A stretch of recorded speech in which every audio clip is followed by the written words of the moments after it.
السلام عليكم. إن الحمد لله الذي هدانا لهذا وما كنا لنهتدي لولا أن هدانا الله.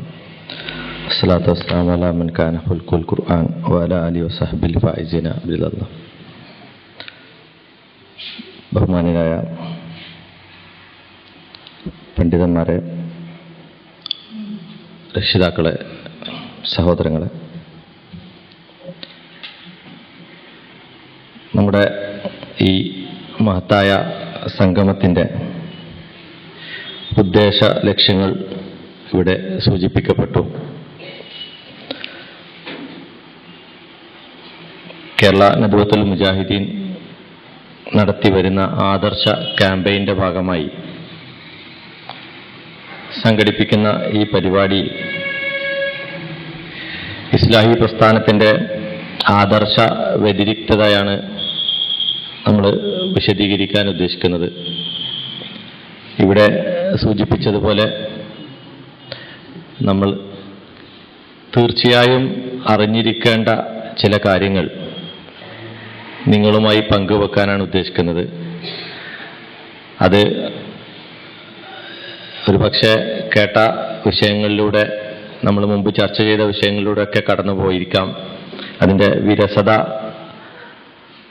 ഒരു പക്ഷേ നേരിട്ടേക്കാം.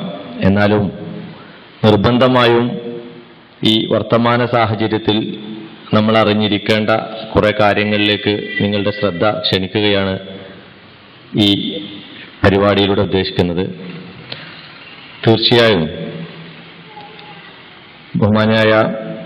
മഹാനായ നമ്മുടെ ജയ്ദു മൗലവിയെ പോലെയുള്ള പണ്ഡിതന്മാർ ഇസ്ലാഹി പ്രസ്ഥാനത്തിൻ്റെ ആദർശം ജീവിച്ച് കാണിച്ചു തന്ന ഒരു പ്രദേശത്ത് ഈ പ്രസ്ഥാനത്തിൻ്റെ ആദർശ വ്യതിരിക്തതയെക്കുറിച്ചൊരു ചർച്ച, അതിൻ്റെ പ്രസക്തി, അത്തരമൊരു സാഹചര്യത്തിലേക്ക് നയിച്ച വസ്തുതകൾ, ഇതൊക്കെ നമ്മളെ ഇരുത്തി ചിന്തിപ്പിക്കേണ്ടത് തന്നെയാണ്. മുജാഹിദുകളായ, തൗഹീദ് ആദർശത്തിൽ അടിയുറച്ച് വിശ്വസിക്കുന്ന, അത് പ്രബോധനം ചെയ്യുന്നതിന് വേണ്ടി ജീവിതം നീക്കിവെച്ച മുജാഹിദ് പ്രവർത്തകർ ഒരുമിച്ചിരുന്ന് മുജാഹിദ് പ്രസ്ഥാനത്തിൻ്റെ ആദർശം ഒന്നുകൂടി ഊട്ടിയുറപ്പിക്കുന്ന ഒരു സംരംഭം സംഘടിപ്പിക്കുമ്പോൾ അതിന് പ്രത്യേക സാഹചര്യവും പശ്ചാത്തലവും ഒക്കെ ഉണ്ട് എന്ന് ആരും പറയാതെ തന്നെ ഓരോരുത്തരും മനസ്സിലുണ്ട് എന്നറിയാം. അതോടൊപ്പം തന്നെ നമ്മുടെ പ്രസ്ഥാനം കാലാകാലങ്ങളായി പ്രബോധനം ചെയ്ത് കൊണ്ടിരിക്കുന്ന, നമ്മൾ ലക്ഷ്യമാക്കുന്ന പ്രബോധന രംഗത്ത് നമ്മുടെ മുമ്പിലുള്ള പ്രബോധിത സമൂഹം, അത് ആ ഭാഗത്തുള്ള ജീർണത നാൾക്കുനാൾ വർദ്ധിച്ചു വരിക കൂടിയാണ് എന്നതുകൊണ്ട് തന്നെ നമ്മുടെ ദൗത്യം കൂടുതൽ ശ്രമകരമാകുന്ന ഒരു സാഹചര്യം നിലവിലുണ്ട്.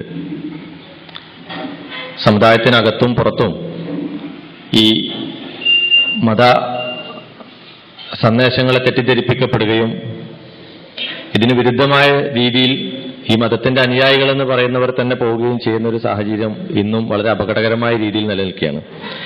പ്രത്യേക സാഹചര്യത്തിൽ പുതിയ പുതിയ അന്ധവിശ്വാസങ്ങൾ വിവിധ മുസ്ലിം നാമധേയത്തിലുള്ള സംഘടനകൾ തന്നെ ഇറക്കുമതി ചെയ്തുകൊണ്ടിരിക്കുന്ന ഒരു പ്രത്യേക സാഹചര്യം. അത് ഇന്ന സംഘടന എന്നില്ല, മിക്കവാറും മുസ്ലിം പേരുകളിൽ അറിയപ്പെടുന്ന സംഘടനകളൊക്കെ പുതിയ പുതിയ അന്ധവിശ്വാസങ്ങൾ ഇറക്കുമതി ചെയ്യാൻ മത്സരിച്ചുകൊണ്ടിരിക്കുകയാണ്. ഇതുവരെ ഇല്ലാതിരുന്ന കുറെ അന്ധവിശ്വാസങ്ങൾ ഇക്കാലം അത്രയും ജാറവും അതുപോലെ തന്നെയുള്ള നേർച്ച ഉറൂസ് പോലുള്ള സംഗതികളുമായിട്ട് നടന്നിരുന്ന ആളുകൾ അതിൽ നിന്ന് കുറച്ചുകൂടി പരിഷ്കരിച്ച് മുടിയിലേക്കും തിരുശേഷിപ്പുകളിലേക്കും തിരിഞ്ഞ് ആളുകളുടെ വിശ്വാസം കൂടുതൽ ചൂഷണം ചെയ്യുന്ന ഒരവസ്ഥ ഒരു ഭാഗത്ത്.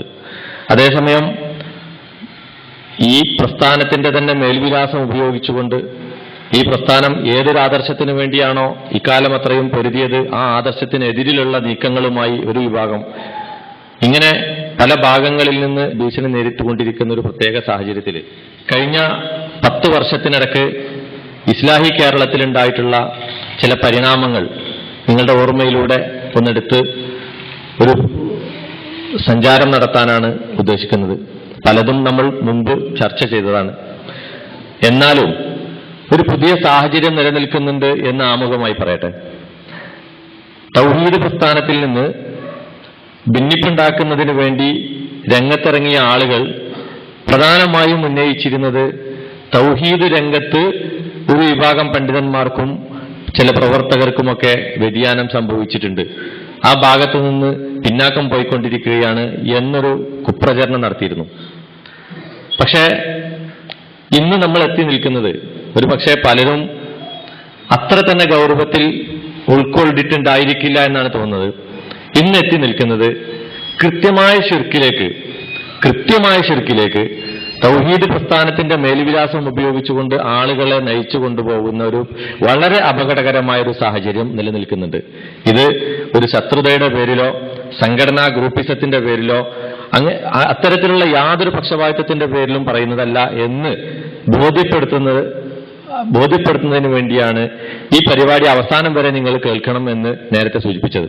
ഇതിന്റെ അവസാനത്തിലെത്തുമ്പോഴേക്ക് ഈ കാര്യം നമുക്ക് ബോധ്യപ്പെടുമെന്നുറപ്പാണ്. ഈ ബോധ്യപ്പെടൽ നമ്മൾ ഉറച്ചു നിൽക്കുന്ന രംഗത്ത് നമ്മൾ കുറെ കൂടി കർമ്മോത്സുകരാകുന്നതിലേക്കുള്ളൊരു സൂചന കൂടിയുണ്ട് എന്നുള്ളതാണ് മനസ്സിലാക്കേണ്ടത്. കാരണം കേവലം ഭൗതികമായ ചില താല്പര്യങ്ങളുടെ പേരിൽ ഒരു സംഘടനയിലുണ്ടായ ഒരു പിളർപ്പായി മുജാഹിദ് പ്രസ്ഥാനത്തിലെ പിളർപ്പിനെ കരുതി ആശ്വസിച്ചിരുന്ന കുറെ പ്രവർത്തകരുണ്ട്. നിഷ്കളങ്കരായ കുറെ പ്രവർത്തകര് ആദർശപരമായ ഒരു കാരണം ഇതിനില്ല എന്ന് വിശ്വസിക്കാനാണ് ഇഷ്ടപ്പെട്ടിരുന്നത്.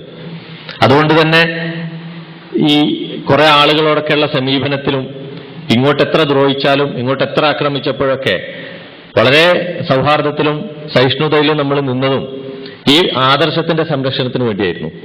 പക്ഷെ പിന്നീട് അങ്ങോട്ട് എവിടെ ഇത് എത്തി? നമ്മളൊക്കെ ഇപ്പോൾ പലരും നമ്മളിൽ ഇതിന്റെ ഇരകളായ മുജാഹിദ് പ്രസ്ഥാനത്തിലെ പിളർപ്പിന്റെ ഇരകളായ നമ്മൾ പോലും ഇതിന്റെ തുടക്കം മറന്നുപോയി എന്നുള്ളതാണ് വളരെ ഖേദകരം. ഈ തുടക്കത്തിലേക്കുള്ള ഒരു തിരിഞ്ഞുനോട്ടം ഈ പ്രസ്ഥാനത്തിന്റെ പിളർപ്പുമായി ബന്ധപ്പെട്ട് നമ്മളിപ്പോൾ എവിടെ നിൽക്കണം, ഏതൊരു നിലപാടിലാണ് നമ്മൾ ഉറച്ചു നിൽക്കേണ്ടത് എന്നതിന്റെ ഒരു സൂചന ഉണ്ട് എന്നുള്ളതാണ്. അത്തരമൊരു തിരിഞ്ഞുനോട്ടമാണ് നിങ്ങളൊക്കെ വളരെയേറെ നമ്മുടെ പരിപാടികളിൽ കേട്ട് കണ്ട് കഴിഞ്ഞിട്ടുള്ള ഒരു ദൃശ്യം. മറുപക്ഷത്ത് ഇത്തരത്തിലുള്ള അന്ധവിശ്വാസ പ്രചാരണത്തിന് നേതൃത്വം നൽകുന്ന ഒരു പണ്ഡിതന്റെ നമ്മളൊക്കെ കുറെ പരിചയിച്ച ഒരു ദൃശ്യം കണ്ടിട്ട് നമുക്ക് അതിൽ നിന്ന് തുടങ്ങാമെന്നാണ് വിചാരിക്കുന്നത്. അതൊന്ന് നിങ്ങൾ കണ്ടോളുക. മുജാഹിദ് പ്രസ്ഥാനത്തിൽ ഇടക്കാലത്തുണ്ടായ അനിവാര്യമായ പിളർപ്പ് ചില ആളുകൾ പറയും ഖേദകരമായത്. ഒരു ഖേദവും ഞങ്ങൾക്കില്ല, ഒരു ഖേദമല്ല. ഞങ്ങൾ മനസ്സിലായിക്കോളി, ഖേദകരെന്ന് പറയേണ്ട ഒരു ഖേദമല്ല. അൽഹംദുലില്ലാ എന്നാ പറഞ്ഞത്. ഇപ്പൊ കൂടുതൽ വ്യക്തമായിക്കൊണ്ടിരിക്കുക. അതൊക്കെ പോയല്ലതൊന്ന് അൽഹംദുലില്ലാ. ഇത്തരമൊരു പിളർപ്പ് ആഘോഷിച്ചു തീർത്ത ഒരു ആ വിഭാഗത്തിന് എല്ലാവിധ നേതൃത്വവും നൽകിയ ഒരു പണ്ഡിതന്റെ വാക്കുകളാണിത്. എന്തായിരുന്നു ഇങ്ങനെ ഇത് യാതൊരു ഖേദവുമില്ലാത്ത വിധം ഈ പിളർപ്പ് ആഘോഷിച്ചു തീർത്തത്? ഇതിൽ അൽഹംദുലില്ലാ എന്ന് പറയുന്ന ഒരു അവസ്ഥയിലേക്ക് അവരെ എത്തിച്ചത് എന്താണ് എന്ന് നമ്മൾക്ക് മനസ്സിലാക്കാൻ ഇതിൽ നിന്ന് തുടങ്ങണം എന്ന് തോന്നിയതുകൊണ്ടാണ് ആദ്യം നിങ്ങളിതൊന്ന് കേൾപ്പിച്ചത്. ഈ പ്രസ്ഥാനത്തിന്റെ, മുജാഹിദ് പ്രസ്ഥാനത്തിന്റെ ഈ സമൂഹത്തിലുള്ള ഇതിന്റെ ഇമേജ്, ഈ പ്രസ്ഥാനത്തിനുള്ള ഇതിന്റെ പേരും ഇതുണ്ടാക്കി തീർത്ത ഇതിന്റെ ഈ സമൂഹത്തിൽ ഉണ്ടാക്കി തീർത്ത മാറ്റങ്ങളും അതൊക്കെ എത്രയോ വർഷങ്ങൾ പിന്നോട്ട് പിടിച്ചു വലിക്കുന്ന വിധത്തിലുള്ള കുറെ കുതന്ത്രങ്ങൾക്ക്, കുറെ ആദർശരാഹിത്യങ്ങൾക്ക് നേതൃത്വം നൽകിയ ഒരു വ്യക്തിയാണ് ഇദ്ദേഹം. നമുക്കതറിയാം. കേരളത്തിൽ യാഥാസ്ഥിക വിഭാഗത്തിന് മുമ്പിൽ പോലും തലകുനിച്ചു നിന്ന് മുജാഹിദ് പ്രസ്ഥാനത്തിന്റെ ഒരു ബാനർ ഉപയോഗിച്ചുകൊണ്ട് ഈ പ്രസ്ഥാനത്തിന് ചീത്തപ്പേരുണ്ടാക്കാൻ, ഇതിന് പരിഹാസ്യത ഉണ്ടാക്കാൻ, ഈ പ്രസ്ഥാനം പ്രമാണബദ്ധമായി ആളുകൾക്ക് മുന്നിൽ അവതരിപ്പിച്ച ആദർശത്തിൽ പോരായ്മയുണ്ട് എന്ന് സമൂഹത്തിൽ ആകമാനം തോന്നിപ്പിക്കാൻ ഏറെ പണിയെടുത്ത ഒരാളാണ് എന്ന് ഞാൻ ബോധപൂർവം പറയുകയാണ്. ഏറെ പണിയെടുത്ത ആളാണ് ഇദ്ദേഹം. ഇദ്ദേഹത്തിന്റെ പിന്നിലാണ് ഇന്ന് വലിയ വലിയ പണ്ഡിതന്മാർ ഉറച്ചു നിൽക്കുന്നത് എന്നുള്ളതാണ് അതിനേക്കാൾ ഖേദകരം. നമുക്കറിയാം, മുജാഹിദ് പ്രസ്ഥാനത്തിന്റെ പിളർപ്പ് തുടങ്ങി വെച്ചത് എവിടെയായിരുന്നു? എന്തായിരുന്നു മുജാഹിദ് പ്രസ്ഥാനത്തിൽ പിളർപ്പുണ്ടാക്കുന്നതിന് വേണ്ടി ഈ വിഭാഗം പറഞ്ഞു തുടങ്ങിയത്? നിങ്ങളുടെയൊക്കെ മനസ്സിൽ ഒരു പക്ഷേ മറവിയുടെ ആഴങ്ങളിലേക്ക് മറഞ്ഞുപോയിരിക്കാം ആ കാരണങ്ങൾ. നിങ്ങൾക്ക് ഓർമ്മയുണ്ടാവുമെന്നറിയില്ല. സാമൂഹ്യക്ഷേമ പ്രവർത്തനങ്ങൾ, ജീവകാരുണ്യ പ്രവർത്തനങ്ങൾ, മരനടിയിൽ, അതുപോലെ തന്നെ അത്തരത്തിലുള്ള കുറെ നന്മകൾ, ഇതൊക്കെ ആദർശ വ്യതിയാനത്തിന്റെ പട്ടികയിലായിരുന്നു ഒരു കാലത്ത്. ഇത് ആദർശ വ്യതിയാനത്തിന്റെ പട്ടികയിൽ ഉൾപ്പെടുത്തിയത് കേവലം അങ്ങാടിപ്പിള്ളരായിരുന്നില്ല. പ്രമാണങ്ങൾ പഠിച്ച് തൗഹീദ് ആദർശം പ്രബോധനം ചെയ്യാൻ വേണ്ടി മുന്നിൽ നിൽക്കുകയും ത്യാഗം സഹിക്കുകയും ചെയ്ത കുറെ പണ്ഡിതന്മാർ കൂടി ഇതിന് തണല് നൽകിയിരുന്നു എന്നുള്ളത് കൂടി നമുക്കറിയാവുന്നതാണ്. ഇത്തരത്തിലുള്ള ചില അന്നത്തെ ആളുകളുടെ ചില പ്രസംഗങ്ങളിലൂടെ കുറച്ച് നിങ്ങളുടെ ശ്രദ്ധ ഒന്നിങ്ങനെ കൊണ്ടുപോകാൻ ആഗ്രഹിക്കുകയാണ്. ഇത് അന്ന് ഇവരെങ്ങനെയൊക്കെ പറഞ്ഞിരുന്നു എന്ന് നമ്മൾ പോലും മറന്നൊരു സാഹചര്യം നിലനിൽക്കുന്നുണ്ട് എന്നുള്ളത് കൊണ്ടാണ്. മറുപക്ഷത്തെ ഒരു പണ്ഡിതൻ നടത്തുന്ന ഒരു പ്രസംഗം, ഈ പ്രസംഗം നിങ്ങൾ കേൾക്കുന്നതിന് മുമ്പ് നമ്മുടെ ഈ നാട്ടിൽ വെച്ച് നടന്നൊരു സമ്മേളനം ഈ അടുത്ത കാലത്ത് നമുക്കറിയാം. വിദ്യാർത്ഥി വിഭാഗത്തിന്റെ പേരിൽ മറുവിഭാഗം നടത്തിയ സമ്മേളനത്തിന്റെ സോവനീറിലെ ഒരു ലേഖനമാണിത്. സ്വർഗത്തിലെ വാടാമലരുകൾ എന്നാണ്. ഈ ലേഖനം വായിച്ചപ്പോ സത്യത്തിൽ ഒരു സങ്കടം അനുഭവപ്പെട്ടു. കാരണം ഇതിലെന്താണ് പറയുന്നത് അറിയോ? മദ്യം, മയക്കുമരുന്ന് തുടങ്ങിയവയിൽ നിന്നെല്ലാം കൗമാരത്തെ രക്ഷിക്കുന്നതിൽ മതസാമുദായിക സംഘടനകൾക്ക് ഏറെ പ്രവർത്തിക്കാനുണ്ടെന്ന് വിദ്യാഭ്യാസ വിചക്ഷണരും മനഃശാസ്ത്രജ്ഞന്മാരും സൂചിപ്പിക്കുന്നു. പിന്നെ മലയാള മനോരമയിൽ വന്നൊരു ഉദ്ധരണിയാണ്, മത സാമുദായിക സംഘടനകൾക്ക് കൗമാര വിദ്യാഭ്യാസ പരിപാടികളിലൂടെ കുട്ടികളെ നേർവഴിക്ക് നടത്താനാവും. ഇത്തരം സംഘടനകൾ ഇടക്കാലത്ത് പിന്നോട്ട് പോയോ എന്ന് ചിന്തിക്കണം. കുട്ടികളിൽ മൂല്യബോധം വളർത്തുക തന്നെയാകുന്നു പ്രധാനം. മലയാള മനോരമ 2010 ഡിസംബർ 16. പിന്നെ തുടർന്ന് എഴുതുകയാണ്, ഉന്നത വിദ്യാഭ്യാസ വിചക്ഷണരുടെ ചർച്ചയിൽ നിന്ന് ഉരുത്തിരിഞ്ഞു വന്ന ഈ അഭിപ്രായത്തിന് മുമ്പേ നടന്ന പ്രവർത്തന ചരിത്രമാണ് മുജാഹിദ് പ്രസ്ഥാനത്തിൻ്റെതെന്ന സത്യം ആർക്കും വിസ്മരിക്കാനാവതല്ലെന്ന് സാന്ദർഭികമായി കുറിക്കട്ടെ. ഈ ഒരു വരി എഴുതാൻ ഇപ്പം ഈ 2011 ഇങ്ങനെ ഒരു വരി എഴുതാൻ ഇവരെ ഇപ്പോഴും നിലനിർത്തിയത് നമ്മളാണ് എന്ന് പറഞ്ഞാൽ വെറുതാവോ? 10 വർഷം മുമ്പ് ഈ വിഭാഗം എന്തായിരുന്നു പറഞ്ഞിരുന്നത്? മദ്യത്തിനും മയക്കുമരുന്നിനൊക്കെ എതിരിലുള്ള നമ്മുടെ പ്രവർത്തനത്തെ കുറിച്ചിട്ട് കുറച്ച് ക്ലിയർ കുറവുണ്ട്. ആ ക്ലിപ്പുകൾ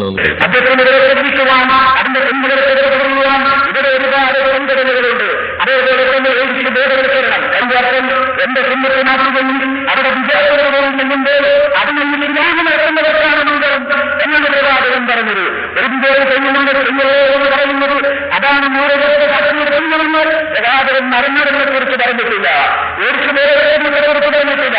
ഏഴ്സിനെ മറന്നുപോകും അതേപോലെ തന്നെ മദ്യം കഴിച്ചതിൽ പോകും.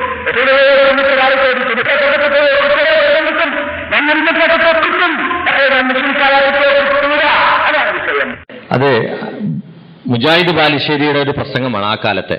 അദ്ദേഹം പറയുന്നത്, മദ്യത്തിനെതിരെ സംസാരിക്കാൻ, എയ്ഡ്സ് ബോധവൽക്കരണം നടത്താൻ ഇവിടെ കുറെ സംഘടനകളുണ്ട്.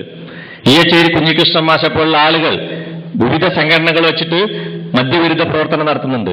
എയ്ഡ്സ് ബോധവൽക്കരണ പ്രവർത്തനങ്ങൾ മറുഭാഗത്ത് നടത്തുന്നുണ്ട്. ഇതൊന്നും ചെയ്യാനുള്ളവരല്ല നമ്മൾ എന്നാണ് അദ്ദേഹം പറയുന്നത്. മദ്യപാനി സ്വർഗത്തിൽ പോവും. അദ്ദേഹം പറഞ്ഞ നിങ്ങൾ ശ്രദ്ധിച്ചോന്നറിയില്ല, നിങ്ങൾ കേട്ടോന്നറിയില്ല. മദ്യപാനി സ്വർഗത്തിൽ പോവും, എയ്ഡ്സ് രോഗി സ്വർഗത്തിൽ പോവും, മരം നടാത്തവൻ സ്വർഗത്തിൽ പോവും.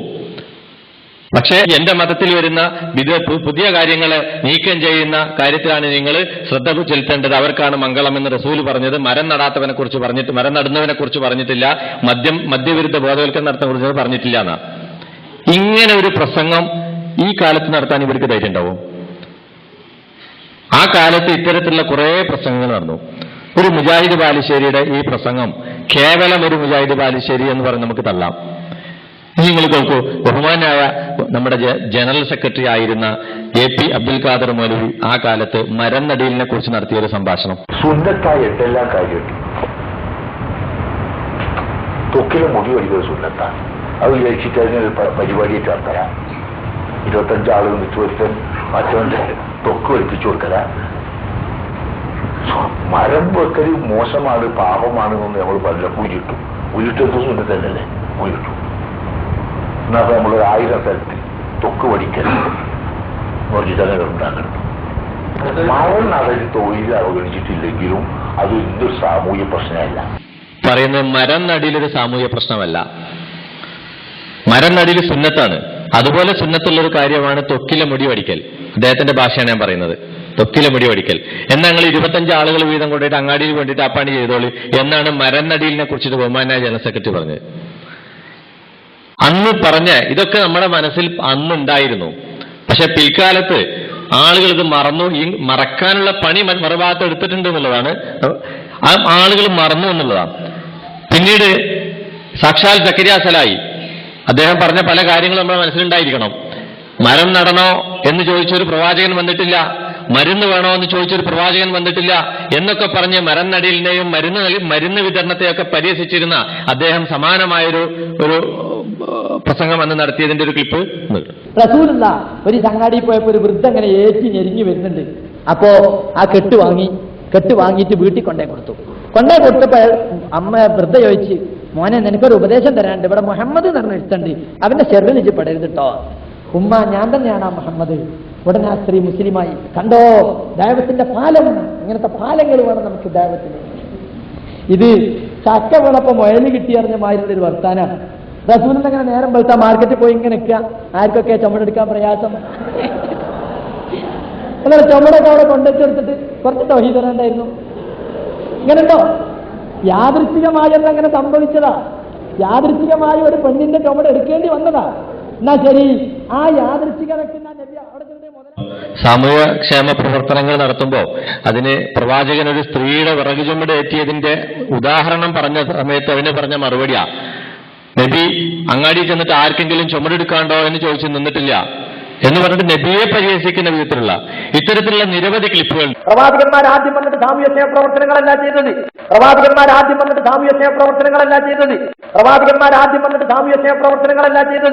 ക്രിസ്ത്യാനികളൊക്കെ സാമൂഹ്യ സേവന രംഗത്ത് ക്രിസ്ത്യാനികളോടൊക്കെ ഒറ്റ മുസ്ലിമുകൾ കഴിഞ്ഞിട്ടില്ല. അതുകൊണ്ട് മദർസയൊക്കെ പഠിച്ചോണ്ട് തലമുറകൾക്ക് നമ്മളാരും വിശ്വസിക്കുന്നുണ്ടോ? അതെല്ലാവരും പറയുന്നുണ്ട്. അവൻ നിമിഷകാലൊക്കെ ചെയ്തിട്ടില്ല എന്ന് എല്ലാവരും ചോദിക്കും. അന്ന് പറയാൻ ആരും ഉണ്ടായിരുന്നില്ല. മദ്യം നിരോധിക്കാൻ വേറൊരാളും ഉണ്ടായിരുന്നില്ല. വ്യഭിചാരത്തെ പറ്റി പറയാൻ വേറൊരാളും ഉണ്ടായിരുന്നില്ല. ഒരു ഭാഗം കൂടി കേൾക്കാം. നിയമത്തുള്ള ഫാറൂഖി ഈ വിഷയത്തിൽ നടത്തിയൊരു പ്രസംഗം. ഒരു കാര്യം മനസ്സിലാക്കണം, നമ്മള് ഇവിടെ ജീവകാരുണ്യ പ്രവർത്തനങ്ങൾ നടത്താൻ, റോഡ് വെട്ടിക്കൊടുക്കാൻ, മരുന്ന് വാങ്ങിക്കൊടുക്കാൻ, വസ്ത്രം വാങ്ങിക്കൊടുക്കാൻ 100 കൂട്ടം സംഘടനകളുണ്ട്. നമ്മെക്കാളും ആത്മാർത്ഥമായി പ്രവർത്തിക്കുന്ന ക്രിസ്ത്യാനികളുണ്ട്. ആ വിഷയത്തില് അവർ വെല്ലാനൊന്നും നമ്മളറിവായിട്ടില്ല. എത്ര പാലം കെട്ടിയാലും, എത്ര റോഡ് വെട്ടിയാലും, എത്ര മനസ്സിക്ക് പാലം കെട്ടിയാലും, എത്ര റേഷൻ വാങ്ങിക്കൊടുത്താലും, എത്ര മരുന്ന് വാങ്ങിക്കൊടുത്താലും, എത്ര കണ്ണീരൊപ്പിയാലും നമ്മളെക്കാളും കണ്ണീരൊപ്പാൻ കഴിയുന്ന സംഘടനയാണ് ആ വിഷയത്തിൽ ആര്? ക്രിസ്തീയ സംഘടനകള്. അവരത് ചെയ്യുന്നുണ്ട്. പുറമെ എത്രയോ സാംസ്കാരിക സംഘടനകളുണ്ട്, എത്രയോ സാമൂഹ്യ സേവകരുണ്ട്. അത്തരം കാര്യങ്ങളൊക്കെ ചെയ്യാൻ ഇപ്പൊ ഗുജറാത്തിൽ വലിയ ഭൂകമ്പം ഉണ്ടായി. നബിത്തുൽ മുജാഹിദീൻ തീരുമാനിക്കുക, നമ്മൾ കുപ്പായൊന്നും കൊടുത്താക്കണില്ല, നിങ്ങൾ പൈസയും കൊടുക്കണില്ല, അരിയും വാങ്ങി കൊടുക്കണില്ല, ഒന്നും ചെയ്യുന്നില്ല. നമ്മൾ പറഞ്ഞ് ഗുജറാത്തിലെ ആൾക്കാർ പെട്ടിഞ്ഞിറന്ന് വിളിക്കും, പിരാന്തുണ്ട് നിങ്ങൾക്ക്. അവർക്ക് വേറെ 100 കൂട്ടം ആൾക്കാർ കൊണ്ടുപോയിട്ട് ഭക്ഷണം കൊടുക്കും, വസ്ത്രം കൊടുക്കും. എന്ന് പറയാൻ മരുന്ന് വാങ്ങിക്കൊടുക്കണ്ട നമ്മൾ തീരുമാനിച്ചു. അതുകൊണ്ട് മരുന്നിട്ടാതിരിക്കോ? ഇല്ല, 100 കൂട്ടം സംഘടനകൾ അവർക്ക് മരുന്ന് എത്തിച്ചു കൊടുക്കും. നമ്മളാരാണ്ട് പോകണ്ടെന്ന് പറഞ്ഞ് വേറെ എത്ര ആൾക്കാരവിടെ പോകും. അപ്പൊ നമ്മളില്ല എങ്കിലും റോഡുണ്ടാകും, നമ്മളില്ല എങ്കിലും പാലമുണ്ടാകും, നമ്മളില്ല എങ്കിലും മരങ്ങൾ വെച്ചുപിടിപ്പിക്കാൻ ആൾക്കാരുണ്ടാകും, നമ്മളില്ല എങ്കിലും കണ്ണീരൊപ്പാനും മരുന്ന് വാങ്ങാനും റേഷൻ വാങ്ങിക്കൊടുക്കാനും സംഘടനകൾ ഉണ്ടാകും 100 കൂട്ടം. പക്ഷേ ഈ സംഘടന എന്നില്ലാതെയാകുന്നു, അന്ന് എന്താണോ ഇവിടെ ഇല്ലാതെയാകുന്നത്, അതിനുവേണ്ടി ജീവിക്കുന്ന സംഘടനയാണ് നബിയത്തുൽ മുജാഹിദീൻ. സാമൂഹ്യക്ഷേമ പ്രവർത്തനങ്ങൾ നമ്മളെക്കാളും ആത്മാർത്ഥമായി നടത്താൻ ഇവിടെ ക്രിസ്ത്യാനികളുണ്ട് കൂട്ടരെ. അദ്ദേഹം പറയാ, നമ്മൾ ചെയ്യേണ്ട പണി അതല്ല. ഗുജറാത്തിലേക്ക് ഭൂകമ്പം ഉണ്ടായപ്പോൾ നമ്മൾ കുറെ മരുന്നൊക്കെ കൊടുത്തേക്കണ്ടെന്ന് വിചാരിച്ചു. എന്താ, അവർക്ക് മരുന്ന് കിട്ടും, കൊടുക്കാനുള്ളവർ കൊടുക്കും. നമ്മൾ കുറെ പാലം പണിയണ്ടെന്ന് വെച്ചു, റോഡ് വെട്ടണ്ടെന്ന് വെച്ചു. അവിടെയൊക്കെ റോഡ് പണിയും പാലം പണിയും. പക്ഷെ നമ്മളില്ലാതായാൽ എന്തില്ലാതാകുന്നു, അതിനു വേണ്ടിയുള്ളവരാണ് നമ്മൾ. അപ്പൊ ഇതൊക്കെ ചെയ്യാൻ ക്രിസ്ത്യാനികൾ എന്നായിരുന്നു അന്ന് ഇവർ പറഞ്ഞിരുന്നത്. ഇതിവർ പറയാൻ മാത്രമല്ല, കേരള ജമിയത്തുൽ ഉലമക്ക് ഇതൊരു പ്രബന്ധമായി എഴുതി കൊടുത്തപ്പം അതിൽ കൃത്യമായും ലക്ഷ്യബോധമില്ലാത്ത ചവറ് പ്രവർത്തനങ്ങൾ എന്ന് പറഞ്ഞതൊക്കെ എണ്ണി പറയുകയും ചെയ്തു. എന്തൊക്കെ അറിയോ? അധാർമികതയ്ക്കെതിരെ യുവശക്തി, നവലോകത്തിന് മതമൂല്യക്രമം, പ്രകൃതിയിലേക്ക് ദൈവത്തിലേക്ക്, ഫാസിസത്തിനെതിരെ കൂട്ടായ്മ, ഈദ് സ്പോർട്സ് മീറ്റ്, മരം നടുക വളർത്തുക, എയ്ഡ്സ് വിരുദ്ധ ക്യാമ്പയിൻ, കണ്ണീരൊപ്പാൻ കൈകോർക്കുക, സ്നേഹ സന്ദേശ യാത്ര. ഇതിനൊക്കെ ഇവരെ വിശേഷിപ്പിച്ചത് ലക്ഷ്യബോധമില്ലാത്ത കുറെ ചവറ് പ്രവർത്തനങ്ങളിൽ 1 ദശാബ്ദമെങ്കിലും യുവാക്കൾ തപ്പി നടന്നു. ഇക്കാലയളവിൽ നടന്ന മുഖ്യ പ്രവർത്തനങ്ങളൊന്ന് എടുത്തു നോക്കൂ എന്ന് പറഞ്ഞിട്ടാണ് ഇത് എണ്ണി പറയുന്നത്. ബഹുമാനരായ കുറെ പണ്ഡിതന്മാർ തയ്യാറാക്കിയ ഒരു ആധികാരിക ആദർശ രേഖയായിരുന്നു ആ ജമിയത്തുൽ ഉലമക്ക് സമർപ്പിച്ച പ്രബന്ധം. അതില് സാമൂഹ്യക്ഷേമ പ്രവർത്തനങ്ങളെ ചവറ് പ്രവർത്തനങ്ങൾ എന്ന് വിശേഷിപ്പിച്ച ഈ ആളുകളാണ് ഇപ്പൊ സാമൂഹ്യക്ഷേമ പ്രവർത്തനങ്ങളുടെയൊക്കെ ഒരു ആകെ മൊത്തക്കുത്തക ഏറ്റെടുക്കാൻ വേണ്ടി തയ്യാറായി സമൂഹത്തിന്റെ മുമ്പിൽ വന്ന് നിൽക്കുന്നത്. ഒരു കാലത്ത് ഇവര് കൃത്യമായും ഇത്തരത്തിലുള്ള കുറെ ആരോപണങ്ങളുമായി രംഗത്ത് വന്നു. നമുക്കറിയാം, കുറെ നന്മകളെപ്പോലെ ഇവര് ചെറുത്തു. Family cell, unity family cell കുടുംബരംഗത്തുണ്ടാകുന്ന ശൈഥില്യങ്ങൾക്കെതിരെ ശാസ്ത്രീയമായ രീതിയിൽ സംഘടിപ്പിച്ച ഒരു സംവിധാനമായിരുന്നു. ഇതിനെ ഇവര് എതിർത്തു. ഇതിനെ ആദർശ വ്യതിയാനമായും സംഘടനാവിരുദ്ധ പ്രവർത്തനമായും കണ്ടു. പിരിച്ചുവിടാനുള്ള കാരണങ്ങളിലൊന്നതാ. അൽമനാർ ഹജ്ജ് സെല്ല് ഹാജിമാർക്ക് ഹജ്ജ് ചെയ്യാൻ ഉദ്ദേശിക്കുന്ന ആളുകൾക്ക് പ്രമാണബദ്ധമായ ഹജ്ജ് ചെയ്യാൻ ഒരു സംവിധാനം കൂടി ഏർപ്പെടുത്തി. സംഘടനയുടെ കീഴിലായിരുന്നില്ല, സ്വകാര്യ സംരംഭം എന്ന നിലയ്ക്ക് ഒരു സംവിധാനം കൂടി ഏർപ്പെടുത്തി. അത് ആദർശ വ്യതിയാനമായിരുന്നു, സംഘടനാ വിരുദ്ധ പ്രവർത്തനമായിരുന്നു ആ കാലത്ത്. ഇപ്പൊ നേരത്തെ പറഞ്ഞ പോലെ മരനടിയിൽ, അതുപോലെ തന്നെ പാവങ്ങൾക്ക് മെഡിക്കൽ കോളേജിൽ രോഗികൾക്ക് മരുന്ന് കൊടുക്കുന്ന മെഡിക്കൽ എയ്ഡ് സെന്റർ ഇവരുടെ ആദർശ വ്യതിയാന പട്ടികയിലായിരുന്നു ആ കാലത്ത്. അത്തൗഹീദ് എന്ന മാസിക തൗഹീദി പ്രബോധനത്തിന് വേണ്ടി നമ്മൾ പുറത്തിറക്കിയ അത്തൗഹീദ് എന്ന മാസിക ആദർശ വ്യതിയാനത്തിന്റെ പട്ടികയിലായിരുന്നു. ഇങ്ങനെ ആദർശ വ്യതിയാനത്തിന്റെ പട്ടിക, ഇഹ്വാനിസം എന്ന എന്താണെന്ന് പോലും അറിയാത്ത ആളുകൾ ഇഹ്വാനിസത്തിന്റെ പട്ടികയിലേക്ക് എല്ലാം വാരി വലിച്ചു വെച്ച് ഇതൊക്കെ ഞങ്ങൾ ചെയ്യേണ്ടതായിരുന്നു, നിങ്ങളത് ചെയ്തില്ലേ എന്നുള്ള പേരെങ്കിലും പറഞ്ഞിട്ട് അതിനെ എതിർക്കാൻ ശ്രമിച്ചു. ഇല്ല എന്ന് പറയാനുള്ള അവകാശം കാരണവർക്കാണെന്ന് പറഞ്ഞൊരു കഥ ഉണ്ടല്ലോ. ഗൃഹനാഥൻ വീട്ടിലേക്ക് കയറി പോകുമ്പോൾ ഭിക്ഷക്കാരങ്ങനെ മടങ്ങി പോകുന്നുണ്ട് നിരാശനായിട്ട്. അപ്പൊ എന്തേന്ന് ചോദിച്ചു. അപ്പൊ പറഞ്ഞു ഒന്നുമില്ല, അവിടെ ഒന്നുമില്ല എന്ന് പറഞ്ഞ്. ആഹാ, അങ്ങനെ അവൻ പറഞ്ഞോ? ആരാ പറഞ്ഞ? മോൻ പറഞ്ഞാണ്. അങ്ങനെ അവൻ പറഞ്ഞു, ഈന്റെ വാന്ന് പറഞ്ഞിട്ട് കൊണ്ടുപോയിട്ട് അപ്പൊ ഇയാൾ ഭയങ്കര പ്രതീക്ഷയിൽ എന്തെങ്കിലും കിട്ടുമെന്ന് വിചാരിച്ചിട്ടില്ല. അപ്പൊ ഈ ഗൃഹനാഥൻ നേരെ ഉമ്മരത്ത് നിന്നുണ്ട്, ഇവിടെ ഒന്നുമില്ല എന്ന് പറഞ്ഞു. അപ്പൊ ഈ ഞെട്ടി നിൽക്കുന്ന ഇയാളോട് പറയുന്ന ഇല്ല എന്ന് പറയാനുള്ള അവകാശം ഇവിടെ എനിക്ക് തന്നെയാണ്. അതേപോലെ ഇത്തരത്തിലുള്ള എന്ത് പ്രവർത്തനം ചെയ്യാനുള്ള അവകാശം എനിക്ക് തന്നെ എന്നുള്ള കുറെ ഒരു ഹുങ്കുമായി അന്ന് കുറെ ആളുകൾ ഉണ്ടായിരുന്നു. നമ്മുടെ മക്കള് പുണ്യകർമ്മം ചെയ്യുന്നത് കാണുമ്പോ സന്തോഷിക്കേണ്ടവരാണ് പിതാക്കള്. പക്ഷേ ഞാൻ ഇവിടെ ഉണ്ടാകുമ്പോൾ പുണ്യം ചെയ്യേ എന്നൊരു രീതിയിലായിരുന്നു അന്നത്തെ നിലപാട്. എത്ര പുണ്യകർമ്മങ്ങളായിരുന്നു അന്ന് ഇവര് ആദർശ വ്യതിയാനത്തിന്റെ പട്ടികയിലേക്ക് വെച്ചത്. അവസാനം ജമിയത്തുൽ ഉലമയുടെ തീരുമാനം വന്നു. ജമിയത്തുൽ ഉലമയുടെ തീരുമാനത്തിൽ കൃത്യമായും പറഞ്ഞു, ഇവിടെ ആദർശ വ്യതിയാനമായി കണ്ടത് തെളിവ് നിരാകരിക്കുകയും എന്നാൽ വസ്തുത നിഷേധിക്കുകയും ചെയ്യുന്നതിനെയാണ്.